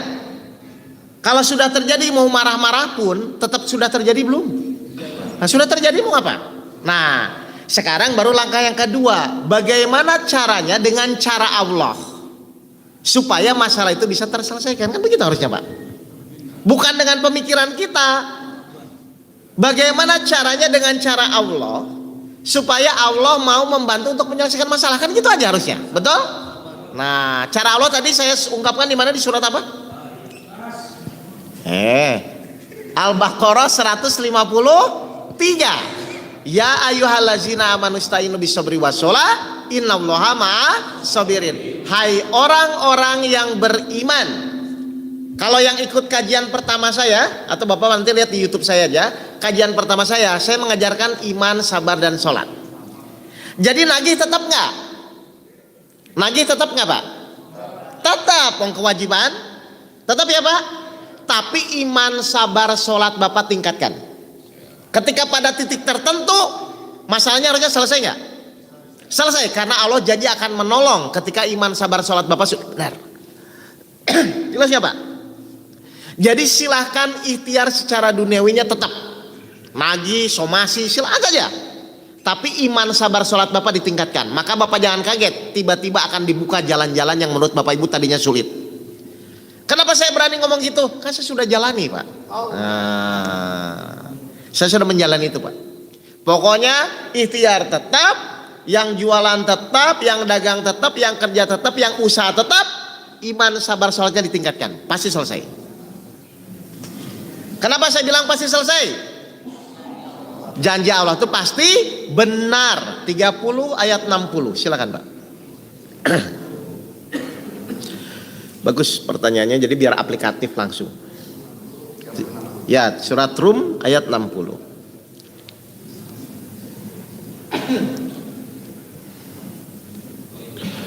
Maka bersabarlah engkau Muhammad. Sungguh janji Allah itu benar, dan sekali-kali jangan sampai orang-orang yang tidak meyakini kebenaran ayat-ayat Allah itu menggelisahkan engkau. Bapak udah menjalani iman, sabar, sholat, jalan terus karena Allah. Temennya bilang, dia mah nanti gitu jadi ragu lagi atau tetap yakin misalnya. Biasanya kalau ada teman ngomong dia mau bohong gini-gini, jadi ragu lagi atau tetap yakin misalnya. Ragu lagi, pusing lagi. Nah itu sebenarnya. Pokoknya kalau Bapak harus punya sikap ya, kalau berurusan dengan Allah harus punya sikap, Pak. Lah bukan sama Allah, sama orang aja Bapak harus punya sikap kok. Masa sama Allah nggak punya sikap? Enggak, saya mau jalanin apa yang Allah inginkan. Udah, pasti Allah akan tolong, Pak.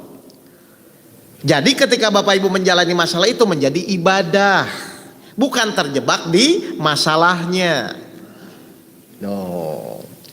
Ikhtiarnya sama tapi jiwanya berbeda karena punya keyakinan kepada Allah. Saya mau nanya, Allah tuh benar nggak bisa membolak-balikan hati orang? Jadi Bapak mau jungkir balik pun nagih. Kalau Allah belum bolak-balikan hatinya, tetap nggak akan bisa, Pak. Makanya Bapak Ibu pas ada masalah itu ingat dulu kepada Allahnya. Oh ini semua izin Allah, baik ya Allah, saya terima ini ya Allah. Tapi kan kau menyuruh ikhtiar, ya sudah ikhtiar saja. Hanya menjalankan perintah Allah. Berarti targetnya bayar atau ibadah sama Allah? Targetnya bayar atau ibadah sama Allah? Kalau ibadah berarti Allah nanti buat bayar nggak? Dibayar. Kalau Bapak Ibu targetnya bayar, belum tentu nanti Allah izinkan. Karena Allah ngasih masalah itu hanya ingin menguji siapa yang ketaatannya paling tinggi. Makanya barang siapa bertakwa kepada Allah, niscaya Allah akan memberikan jalan keluar. Itu kan udah janji. Baik, ada lagi? Oh silakan Pak. Ya silakan. Ya. Baik.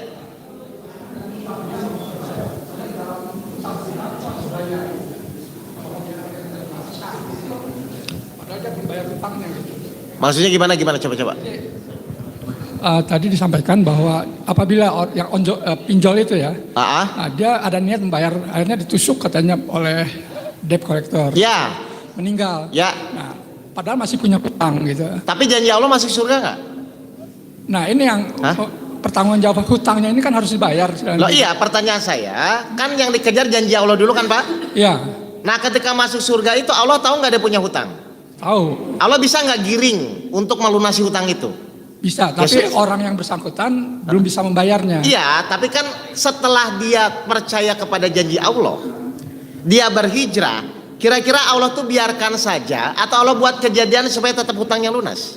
Allah bisa melakukan. Tenang aja Pak, itu urusan Allah. Urusan kita, hijrah, luruskan niat, Allah yang selesaikan. Nih, kalau Bapak nggak percaya nih ya, daripada ngurusin yang bukan urusan kita. 10 ayat 31, silakan.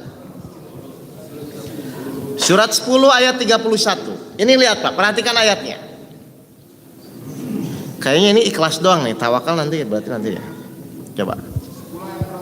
10 ayat 31. Katakanlah Muhammad, siapakah yang memberi rezeki kepadamu dari Siapa yang langit ngasih dan rezeki? bumi? Terus. Atau siapakah yang kuasa menciptakan pendengaran dengan penglihatan? Terus. Dan siapakah yang mengeluarkan yang hidup dari yang mati? Terus. Dan mengeluarkan yang mati dari yang hidup? Terus. Dan siapakah yang mengatur segala urusan? Siapa yang ngatur segala urusan? Kenapa kita ikut-ikutan Pak? Terus. Maka mereka menjawab, Allah. Nah, berarti tugas kita apa? Lanjut. Maka katakanlah, mengapa kamu tidak bertakwa kepadanya? Tugas kita apa Pak? Bertakwa. Tugas Allah mengatur segala urusan. Kenapa Bapak Ibu pusing? Bapak Ibu percaya nggak ayat ini? Percaya. Jalani sudah. Tuh. Lebih mudah fokus bertakwa atau lebih mudah mikirin segala urusan? Udah bertakwa. Ya sudah, ngapain? Dikasih yang mudah pengen yang sulit. Memang manusia tuh kalau nggak dipersulit nggak sip Pak. Baik, silakan Pak. Tunggu, silakan Agung. Tunggu Pak, tunggu. Ada moderator, tenang. Semuanya jalannya melalui saya ya. Jangan main ngomong langsung. Saya dulu, setelah Ya. saya tunjuk baru silakan. Silakan Agung Budo, silakan. Assalamualaikum warahmatullahi wabarakatuh. Waalaikumsalam warahmatullahi wabarakatuh. Pak Ustadz, saya mau tanya aplikasinya saja. Bagus, ya. Jadi saat ini Pak Ustadz lihat saya pakai masker. Ya. Saya kadang-kadang susah untuk berkilah sama teman saya. Ngapain pakai masker? Ya. Kan udah ada Allah. Ya. Jadi sampai hari ini, sampai sekarang ini saya masih bingung. Acuan dari Al-Qur'annya, saya harus gimana? Pakai masker, jaga jarak, atau cuek aja? Kan ada Allah. Nah ini mohon aplikasinya yang menurut ajaran atau ceramahnya Pak Ustadz. Terima kasih Pak Ustadz. Baik. Nah itu sebenarnya saya mau menjelaskan kan metode tawakal ya. Tawakal itu apa Bapak Ibu? Tawakal itu berikhtiar semaksimal mungkin. Jadi harus ada ikhtiarnya dulu nggak? Ada. Setelah berikhtiar baru hasil nanti apapun, ketetapan apapun diserahkan kepada Allah. Itu ada Pak. Jadi harus pakai masker nggak? Harus saya pakai, nggak apa-apa. Masalah nanti tetap kena atau tidak kan itu udah urusan. Yang penting kita sudah berikhtiar. Masalah lunas atau tidak lunas, yang penting ikhtiar dulu Pak. Urusan nanti misalnya kebayar tidak kebayar, yang penting Bapak Ibu sudah maksimal, maka Allah yang akan menilai itu. Tenang saja. Makanya Allah bilang segala urusan tetap kembali kepada Allah, tapi tetap kita ikhtiar.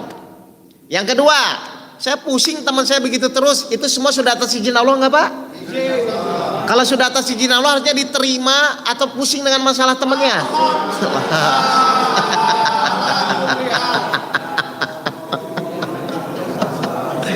Baru sadar. Lah, mau ngapain? Toh kita juga nggak bisa melarang orang untuk tidak menyukai kita kan? Tapi kita yakin ini sebagai sarana untuk menjadi sabar. Berarti harusnya Bapak butuh nggak teman yang begitu? Latihan sabar Pak. Ini pada senang semua Tat sekarang Tat. Karena permasalahannya sudah mulai hilang insya Allah. Pokoknya gini ya, Bapak Ibu fokus dengan apa yang Allah inginkan. Itu poinnya. Fokus dengan apa yang Allah inginkan, maka sisanya Allah yang akan selesaikan apa yang Bapak Ibu inginkan. Udah gitu aja. Kan Allah tahu ketika punya masalah, barang siapa bertakwa, Bapak Ibu fokus takwa. Dan Allah tahu Bapak Ibu ingin jalan keluar, maka Allah akan kasih. Udah. Ya, silakan. Silakan Pak. Sesuai dengan Bismillahirrahmanirrahim. Assalamualaikum warahmatullahi wabarakatuh. Waalaikumsalam Pak warahmatullahi Ustadz, ya saya mau nanya setelah Ustadz paparkan beberapa ayat, hampir kita renungkan itu memang semuanya kehendak dari Allah. Arti kita harus sabar. Setiap kita sudah hijrah dan kita sudah jihad, semua sesuatu yang namanya manusia itu kan punya rencana Pak Ustadz. Betul, betul. Kita betul. merencanakan sesuatu menginginkan tidak akan terjadi. Setelah terjadi kita kembalikan kepada Allah. Betul. Umpamanya begitu. Nah yang saya pertanyakan ini Pak Ustadz, kadangkala ini ketika kita masih sesuatu, kejadian sesuatu itu kita sudah kembali kepada Allah, tapi kadang-kadang pikiran terbawa, kenapa mesti seperti ini gitu Pak Ustadz. Bagaimana hukumnya ini? Terima kasih. Bagus. Bapak ini kan bercerita gini, saya sudah berencana dan saya tahu bahwa semua itu akan kembali kepada Allah, betul ya? Tapi kenapa pas praktek di lapangan itu kok sulit sekali untuk berserah dirinya, betul Pak? Nah, makanya sekarang kalau mau Bapak Ibu ikhtiar itu, niatnya tuh mau apa? Niatnya mau apa? Bapak Ibu ikhtiar buat misalnya anggaplah restoran, buat rumah makan. Itu niatnya tuh supaya laku atau hanya menjalankan perintah Allah mencari rezeki? Niatnya apa dulu Pak? Kalau niatnya supaya laku, meskipun Bapak Ibu nanti ujung-ujungnya berserah diri, karena dari awal niatnya bukan hanya perintah Allah, itu tetap akan sulit. Makanya segala sesuatu dilihat dari niatnya. Jadi diluruskan niatnya Pak. Apa nih Bapak Ibu niatnya apa? Mau buat usaha, niatnya apa? Supaya laku, supaya bisa kaya, atau hanya beribadah menjalankan kepada Allah dalam rangka mencari rezeki. Kalau sudah ibadah ya nggak apa-apa, mau naik mau tidak, yang penting saya sudah ibadah kepada Allah. Gitu ya niatnya ya. Kalau sudah niatnya sudah begitu, maka malah akan muncul, akan meningkat. Ya, karena Allah sudah bilang di surat 31 ayat 22, silakan. Surat Luqman ayat 22. Jadi diluruskan dulu ya Pak ya niatnya ya, biar mudah nanti. Ayat 22.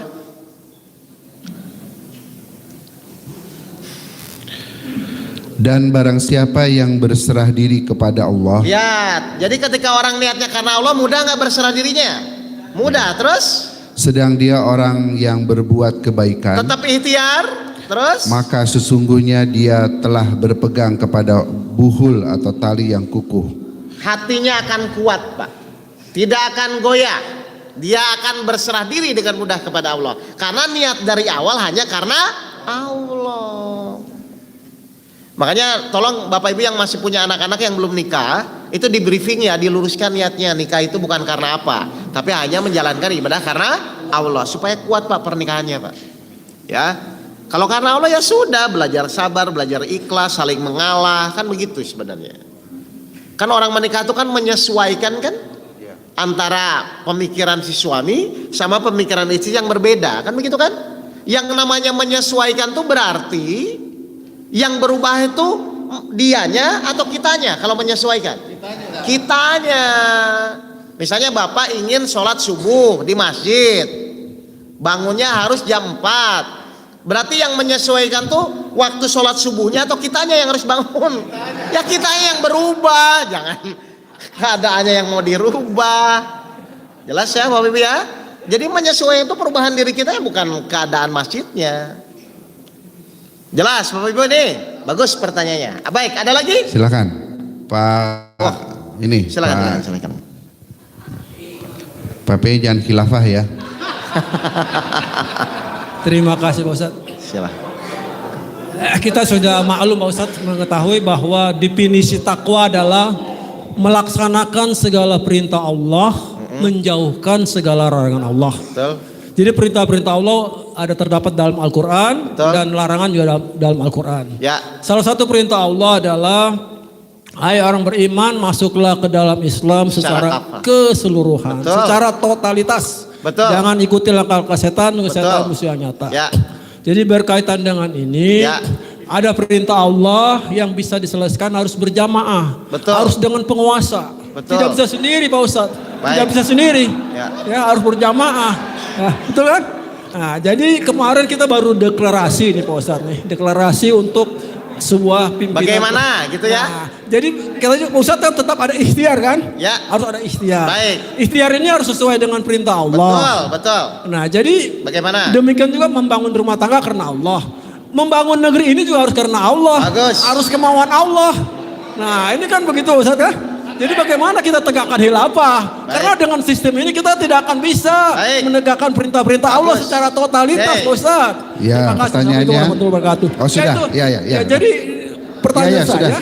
Udah terima. bagaimana kalau dengan sistem ya kapitalis ini, kalau perintah Allah tidak dilaksanakan, kami bisa ya Siap. negeri ini bisa kita melaksanakan takwa secara totalitas.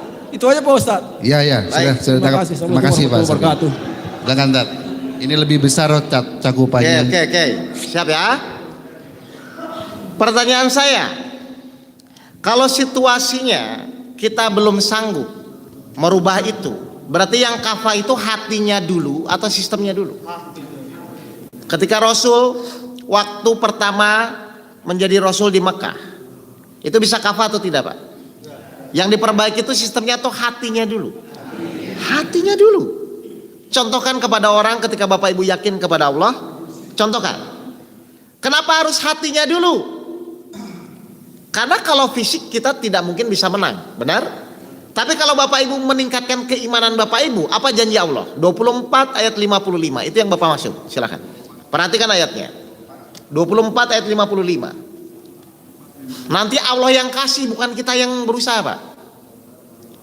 Surat An-Nur ayat 55. Allah telah menjanjikan kepada orang-orang di antara kamu yang beriman. Allah berjanji kepada siapa? Orang beriman. Orang-orang yang beriman. Hati kita beriman. Apa?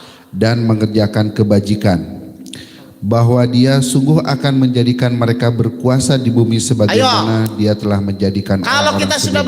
beriman, akan dibuat berkuasa enggak, Pak? Kalau Allah yang buat, orang mau nahan seperti apapun. Jadi Bapak pilih berpikir bagaimana merubah atau bagaimana Bapak beriman dulu. Loh, kan kalau lewat sana nggak bisa. Beriman dulu kepada Allah, yakin dulu kepada Allah, maka Allah yang merubah itu, bukan kita. Kira-kira lebih masuk akal yang mana? Masuk akal beriman. Ya sudah. Makanya saya bilang, mulailah dari keluarga, mulailah dari lingkungan. Kita beriman kepada Allah, Allah sudah berjanji akan memberikan kekuasaan kepada orang-orang yang beriman. Gimana caranya? Itu urusan Allah. Urusan kita. Kan pusing soalnya kalau urusan kita. Lah kan dia pusing kok nggak ngerti bagaimana caranya. Dan itu pun memang sudah dalam hadisnya bahwa akhir zaman akan terjadi. Mau apa? Ketetapannya sudah begitu. Tapi Allah berjanji di dalam Al-Quran akan memberikan kekuasaan kepada orang-orang yang beriman. Apa cirinya orang beriman? Nah, Takwa, salat, sabar. 10, 62, 63. Cirinya orang beriman salah satunya. 62, 63. Ya. Ingatlah, wali-wali Allah itu tidak ada rasa takut kepada mereka dan mereka tidak bersedih hati. Tidak ada rasa takut dan tidak bersedih hati. Siapa wali-wali Allah itu? 63-nya. Yaitu orang-orang yang beriman dan senantiasa bertakwa. Jadi orang beriman itu ada rasa takut dan bersedih nggak? Bapak Ibu masih ada rasa takut dan bersedih nggak? Berarti sudah beriman atau kurang beriman? Kurang beriman kau ingin berkuasa.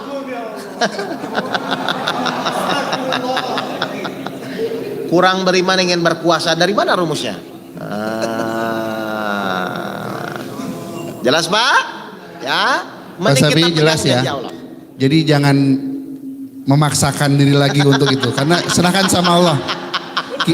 Kita sama-sama beriman, bertakwa, pasrah sama Allah. Jadi kalau besok Pak Safi masih nanya juga berarti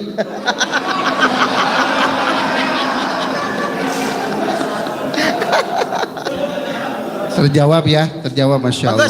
Bagus Pak, jawab. Ada variasi pertanyaannya. Ya. Ada lagi? Silakan. Nah, ini Pak Indra, silakan. Bang Uco jangan tanya poligami. Nggak ada, itu memang sudah sunnah Rasul, tapi jangan tanya itu. Silakan. Assalamualaikum warahmatullahi wabarakatuh. Waalaikumsalam warahmatullahi Pak Ustadz, setiap orang tua itu menginginkan kebaikan buat anak-anaknya. Bagus, betul. Ya. Tapi bagaimana misalnya anak itu tidak sesuai dengan keinginan kita gitu. Kita udah nasihati, tetap seperti itu. Baik. Nah, yang ingin saya tanyakan itu adalah apakah setiap yang bertentangan dengan keinginan kita itu merupakan ketentuan Allah walaupun itu tidak baik buat kita. Saya mau nanya ya, Bapak pun bisa jawab. Kalau keinginan kita belum sesuai dengan keadaan, berarti itu keinginan Allah bukan? Bukan. Loh, Keinginan Allah. dalam menjalani hidup itu cuma dua kok Pak, keinginan Allah dan keinginan kita itu pasti. Ya. Ngerti ya? Jadi Ya. kalau memang belum sesuai keinginan kita, itu pasti keinginan Allah. Ya. Ngerti ya? Baik, tapi saya akan jawab. Bagaimana caranya supaya anak kita itu kalau bisa sesuai dengan keinginan kita, kan begitu ya? Nah, oke, gini. Saya kasih analogi gampang saja. Kalau Bapak ingin pohon buah mangga Bapak manis, itu tuh yang Bapak konsentrasi tuh ngecat buahnya, nyuntik buahnya atau pupuk saja pohonnya. Berarti perlu konsentrasi ke buahnya atau ke pohonnya? Pohon itu ibarat orang tua, Pak. Anak itu buahnya. Ketika bapak ibu pupuk bapak ibunya jadi soleh, kira-kira doa orang soleh dikabulkan nggak? Berarti buahnya jadi baik nggak? Sudah. Ya, iya Pak Ustadz. Maksudnya gini, setelah itu lalu kita bersabar lalu ikhlas. Betul. Ikhlas lalu berdoa. Ya. Gitu kan? Nah, tapi selanjutnya hal itu tidak berbuah baik juga terhadap anaknya. Mungkin nggak? Misalnya Pak Ustadz, anak itu tetap seperti itu, bahkan lebih parah. Baik. Apakah setelah saya ikhlas itu tetap doa kita tidak dikabulkan atau gimana Pak Ustadz? Saya mau bertanya, target kita ikhlas itu supaya anak berubah atau hanya kepada Allah? Berarti kalau Bapak sudah ikhlas, masih berpikir nggak anak berubah tidak berubah? Tidak. Kalau Bapak Ibu sudah ikhlas, masih berpikir nggak anak berubah tidak berubah? Tidak. Karena ikhlas itu titik. Maka ketika Bapak itu seperti itu, maka anak masih berubah. Tapi ketika Bapak masih berpikir anak supaya berubah, maka Bapak tidak akan berubah anaknya. Kan targetnya ikhlas dulu dong. Kalau ikhlas pasti dirubah. Saya ikhlas, tapi anak saya ya belum dong. Ya nggak ketemu dong Pak. Karena kalau Bapak Ibu ikhlasnya sudah tidak berpikir anaknya berubah tidak berubah, tapi pasti Allah merubah. Percaya nggak janji Allah? Percaya. Awas bahaya. Nggak usah Pak, nggak usah berapa persen. Kalau Bapak Ibu nggak percaya janji Allah, mau percaya sama siapa lagi?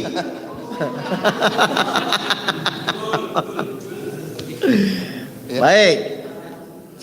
Silakan Bang Ucok, mohon maaf, pas giliran Bang Ucok baterainya habis.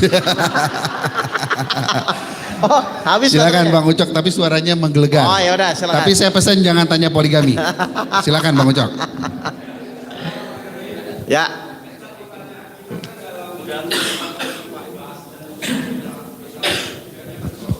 Ya.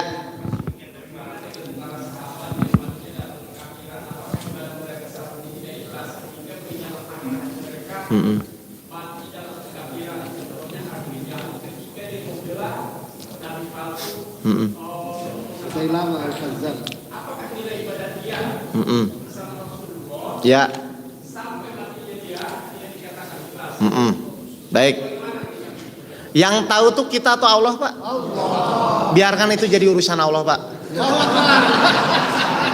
Tugas kita, saya ulangi ya, tugas kita pokoknya sekarang ikhtiar hanya sekedar menjalankan perintah Allah. Toh masuk surga neraka juga kita tidak tahu. Ya. Ya.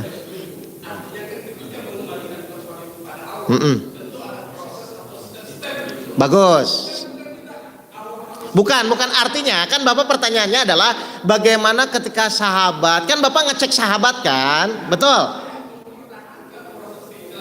Nah ya ini makanya tadi saya bilang yang kita fokuskan itu merubah yang sudah terjadi atau fokus bagaimana supaya kita tidak terjebak di situ. Itu aja kan pertanyaannya kan. Nah saya putus dulu. kita nggak tahu mereka tuh bagaimana. Kan kita nggak tahu nih Pak. Benar nggak? Siapa yang tahu hati masing-masing? Kan Bapak, saya nggak tahu hati Bapak. Saya nggak tahu hati Bapak dan Ibu. Benar nggak? Udah, biarkan saja itu urusan mereka yang memang kita tidak tahu. Sekarang bagaimana caranya supaya kita selamat? Kan gitu aja kan? Nah, setuju ya? Pertanyaan saya, bagaimana supaya kita selamat tidak terjerumus dengan cerita yang tadi Bang Ucok sampaikan? Itu aja. Bagaimana caranya? Nah, kan bingung lagi nih. 98 ayat 5, silakan. 98 ayat 5.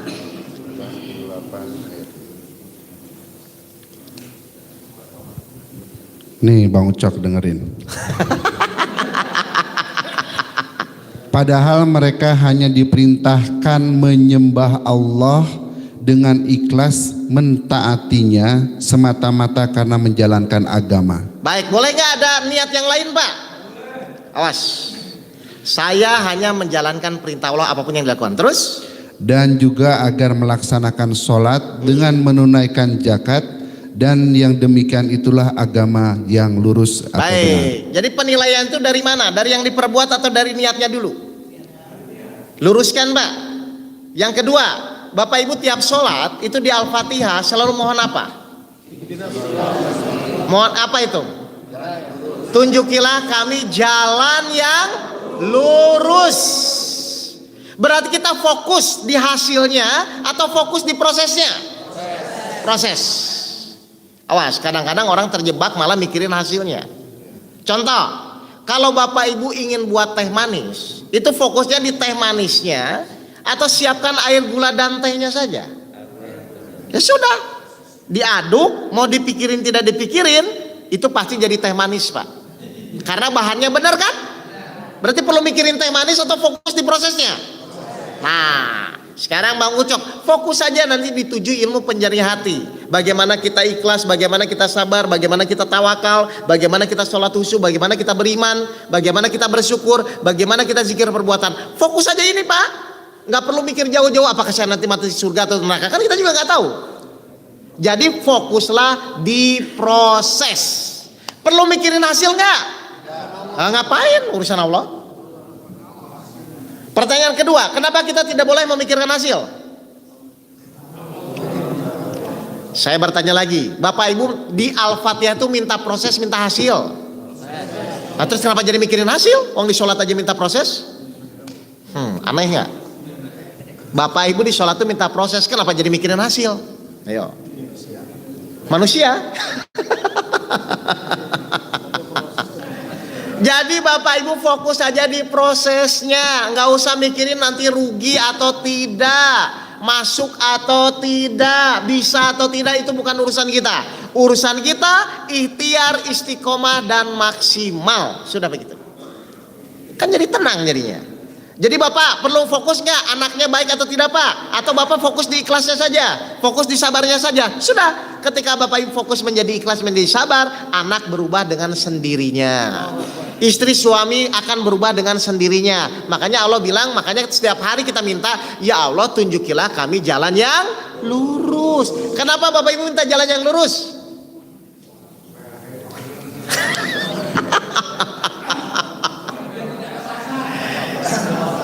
Tunjukilah kami jalan yang lurus, yaitu jalan yang Engkau beri anugerah nikmat atau kebahagiaan.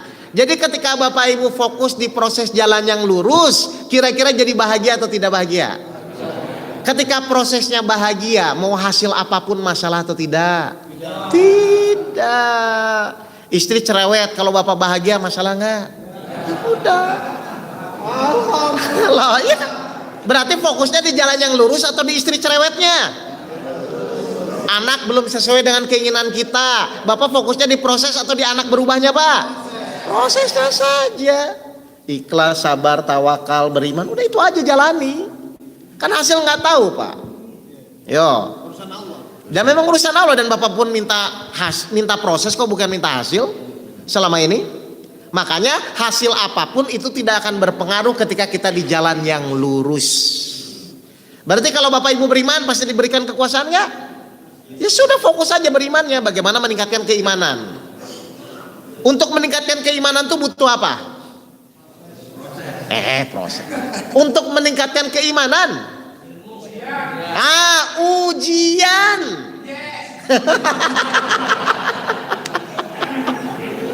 Butuh sparring partner. Bagus ya? Ngerti Pak ya? Udah, fokus saja di proses Pak. Pusing kalau mikirin hasil, pertama kita nggak bisa mengendalikan kan? Coba, ini ayatnya ya. Bapak Ibu mau bingung pun tetap nggak akan ketemu soalnya. Karena memang kita mau pusing seperti apa pun, tetap hasil itu wewenang Allah. 28 ayat 88. Ayat 88. Silakan. Benar nggak hasil itu urusan Allah? Nanti di tawakal saya perdalam deh nanti. Coba perhatikan ya, fokus. Dan jangan pula engkau sembah Tuhan yang lain selain Allah. Terus? Tidak ada Tuhan yang berhak disembah selain Dia. Terus? Segala sesuatu pasti binasa kecuali Allah. Segala keputusan menjadi wewenangnya. Segala keputusan menjadi wewenang siapa? Allah. Kenapa ikut-ikutan mengatur keputusan? 42 ayat 10. Tambah satu lagi ayat Pak, biar kuat. Ayat 10. Fokus lagi, coba. Dan apapun yang kamu perselisihkan Yang padanya Bapak Ibu tentang sesuatu, ngotot-ngototan, apapun yang Bapak Ibu perselisihkan apa? Silakan. keputusan terserah kepada Allah. Terserah Pak. Jadi kita tuh mau ngotot-ngototan apa sih Pak? Wong tetap nanti Allah yang memutuskan. GR kan kita bisa memutuskan. Jadi kapan waktunya, kapan itu akan datang, itu biarkan urusan Allah. Yang penting kita konsentrasi bagaimana kita di jalan yang lurus. Karena ketika Bapak Ibu di jalan yang lurus, hasilnya bahagia. Saya mau bertanya, Bapak Ibu tuh tujuan hidup tuh ingin bahagia atau ingin mikirin hasil? Kalau sudah bahagia, hasil apapun tuh gak akan ngaruh. Makanya Allah di surat Al-Baqarah 216, silakan dibuka. 216. Ayo ya, ayat-ayat yang sudah Bapak Ibu kuasai dipraktikkan ya Bapak Ibu. Biar jadi akhlak. Al-Baqarah 216.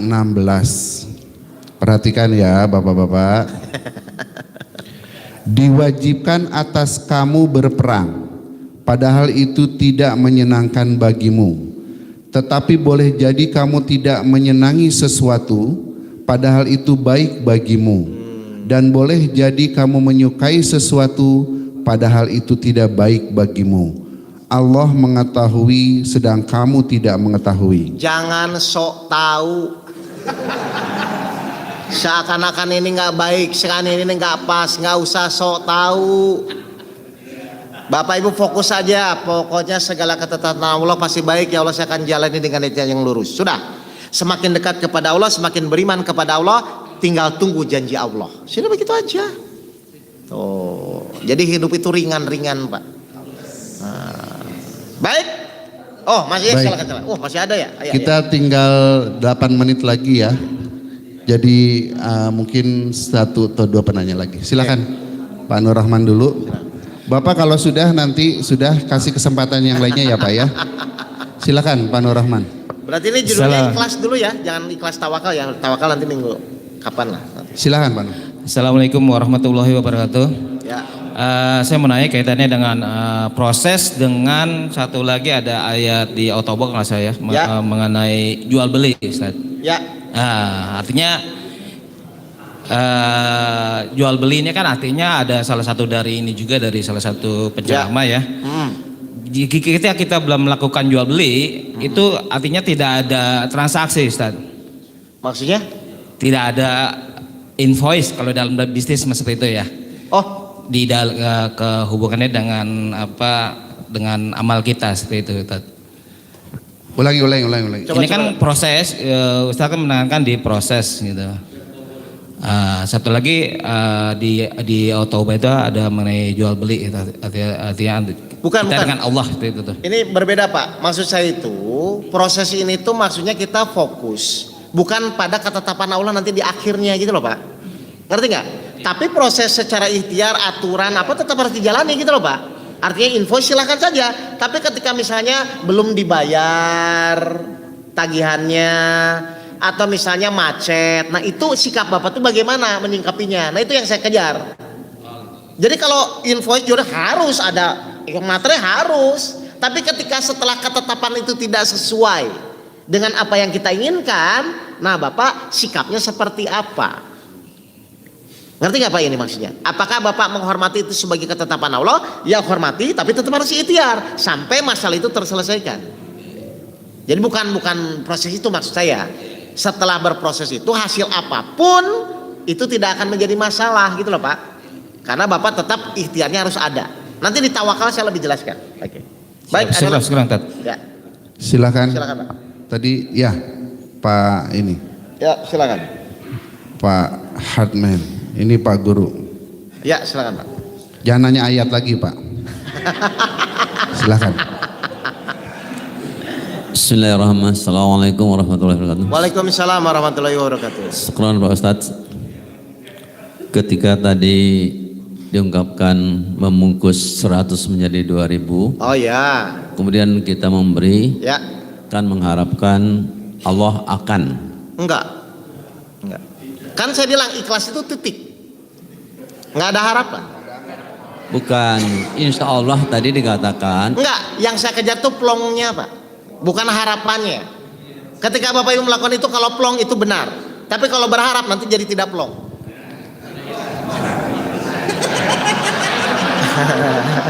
Bagus, tapi dipertegas biar jelas ya.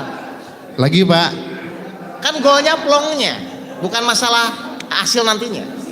Ya, karena tadi saya belum sampai ke titik. Ya. Pak Ustadz masih membatas dari koma. Ya. Di ayat yang lain saya lupa surah ayatnya, walaupun Bapak mengatakan jangan ayat lagi, tapi kita tetap kembali pada ayat.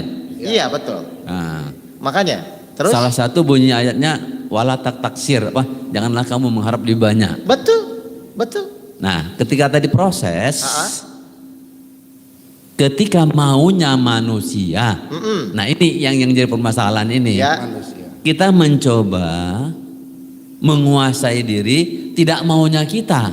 Betul. Tapi ini tidak akan segampang membalik telapak tangan kan? Betul. Nah, gini gimana supaya kita tidak mengharapkan lebih dari apa yang kita beri? Makanya perlu latihan. Oke. 100.000 tukerin 2.000-an ke Pak Rudi. Besok 100.000 tukerin ke Pak Rudi ini Jumat 2.000-an, 5.000-an. Cespleng kayaknya. Umahat ibu-ibu ada yang mau bertanya? Oh iya ibu-ibu nih. Ibu-ibu ada yang mau bertanya? Silahkan Bu. Dari tadi bapak-bapak mulu, ibu-ibu ayo aktif. Uti mau bertanya Uti? Oh enggak. Siapa yang mau bertanya silahkan.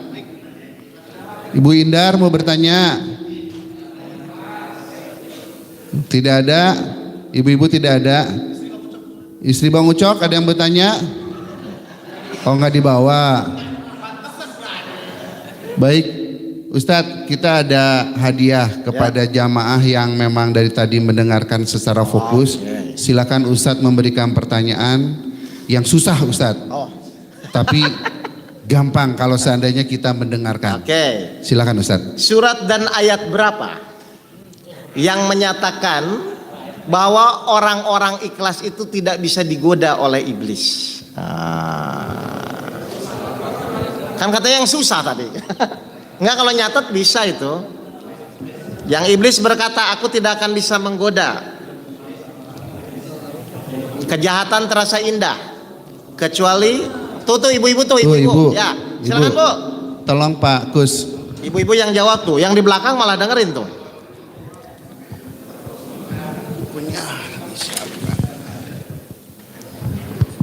Bismillahirrahmanirrahim. Surat 15 ayat 39 sampai 40. Betul.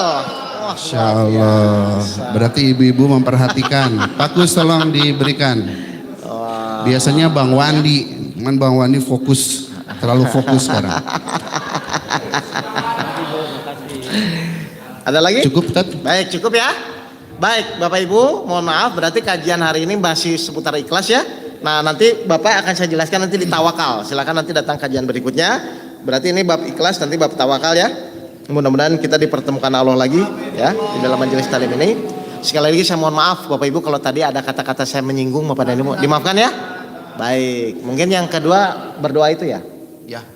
Nanti tolong disebutkan saja masing-masing yang apa Bapak Ibu ingin doakan. Nanti saya membaca surat Al-Fatihah. Nanti Bapak Ibu tolong sampaikan untuk si fulan silahkan. Yang sakit atau yang apa? Atau misalnya atau gimana terserah. Ya, kita minta Ustadz untuk sama-sama memimpin doa buat saudara-saudara kita yang saat ini sakit. Ya.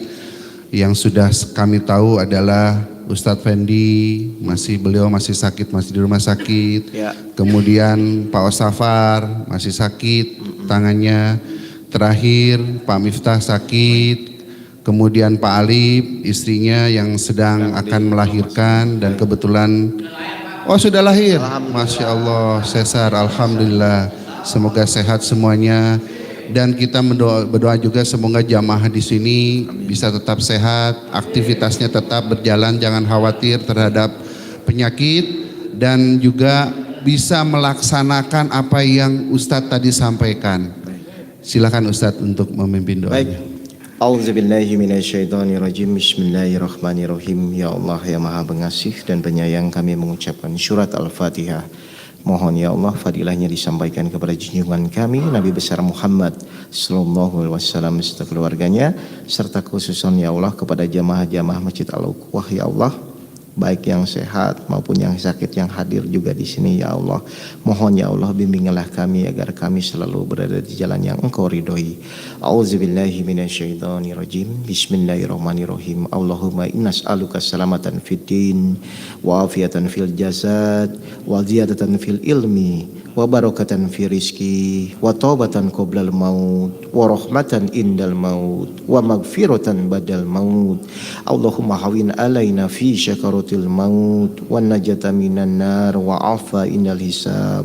Rabbana la tuzigh qulubana ba'da idh hadaitana wa hab lana min ladunka rahmatan innaka antal wahhab. Rabbana atina fid dunya hasanah wa fil akhirati hasanah wa qina adzabannar. Subhana rabbil izzati amma yasifun wassalamun ala mursalin walhamdulillahi rabbil alamin. Al-Fatihah. Auzubillahi minasyaitonirrajim. Bismillahirrahmanirrahim. Alhamdulillahi rabbil alamin. Arrahmanirrahim. Maliki yaumiddin. Iyyaka na'budu wa iyyaka nasta'in. Ihdinas siratal mustaqim. Siratal ladzina an'amta 'alaihim ghairil maghdubi 'alaihim waladdallin. Baik, Bapak Ibu yang dirahmati Allah, terima kasih ya. Sampai ketemu lagi di kajian berikutnya. Saya kembalikan kepada Pak Rahmat. Ya, Assalamualaikum warahmatullahi wabarakatuh. Waalaikumsalam. Jazakumullah khairan, Ustadz telah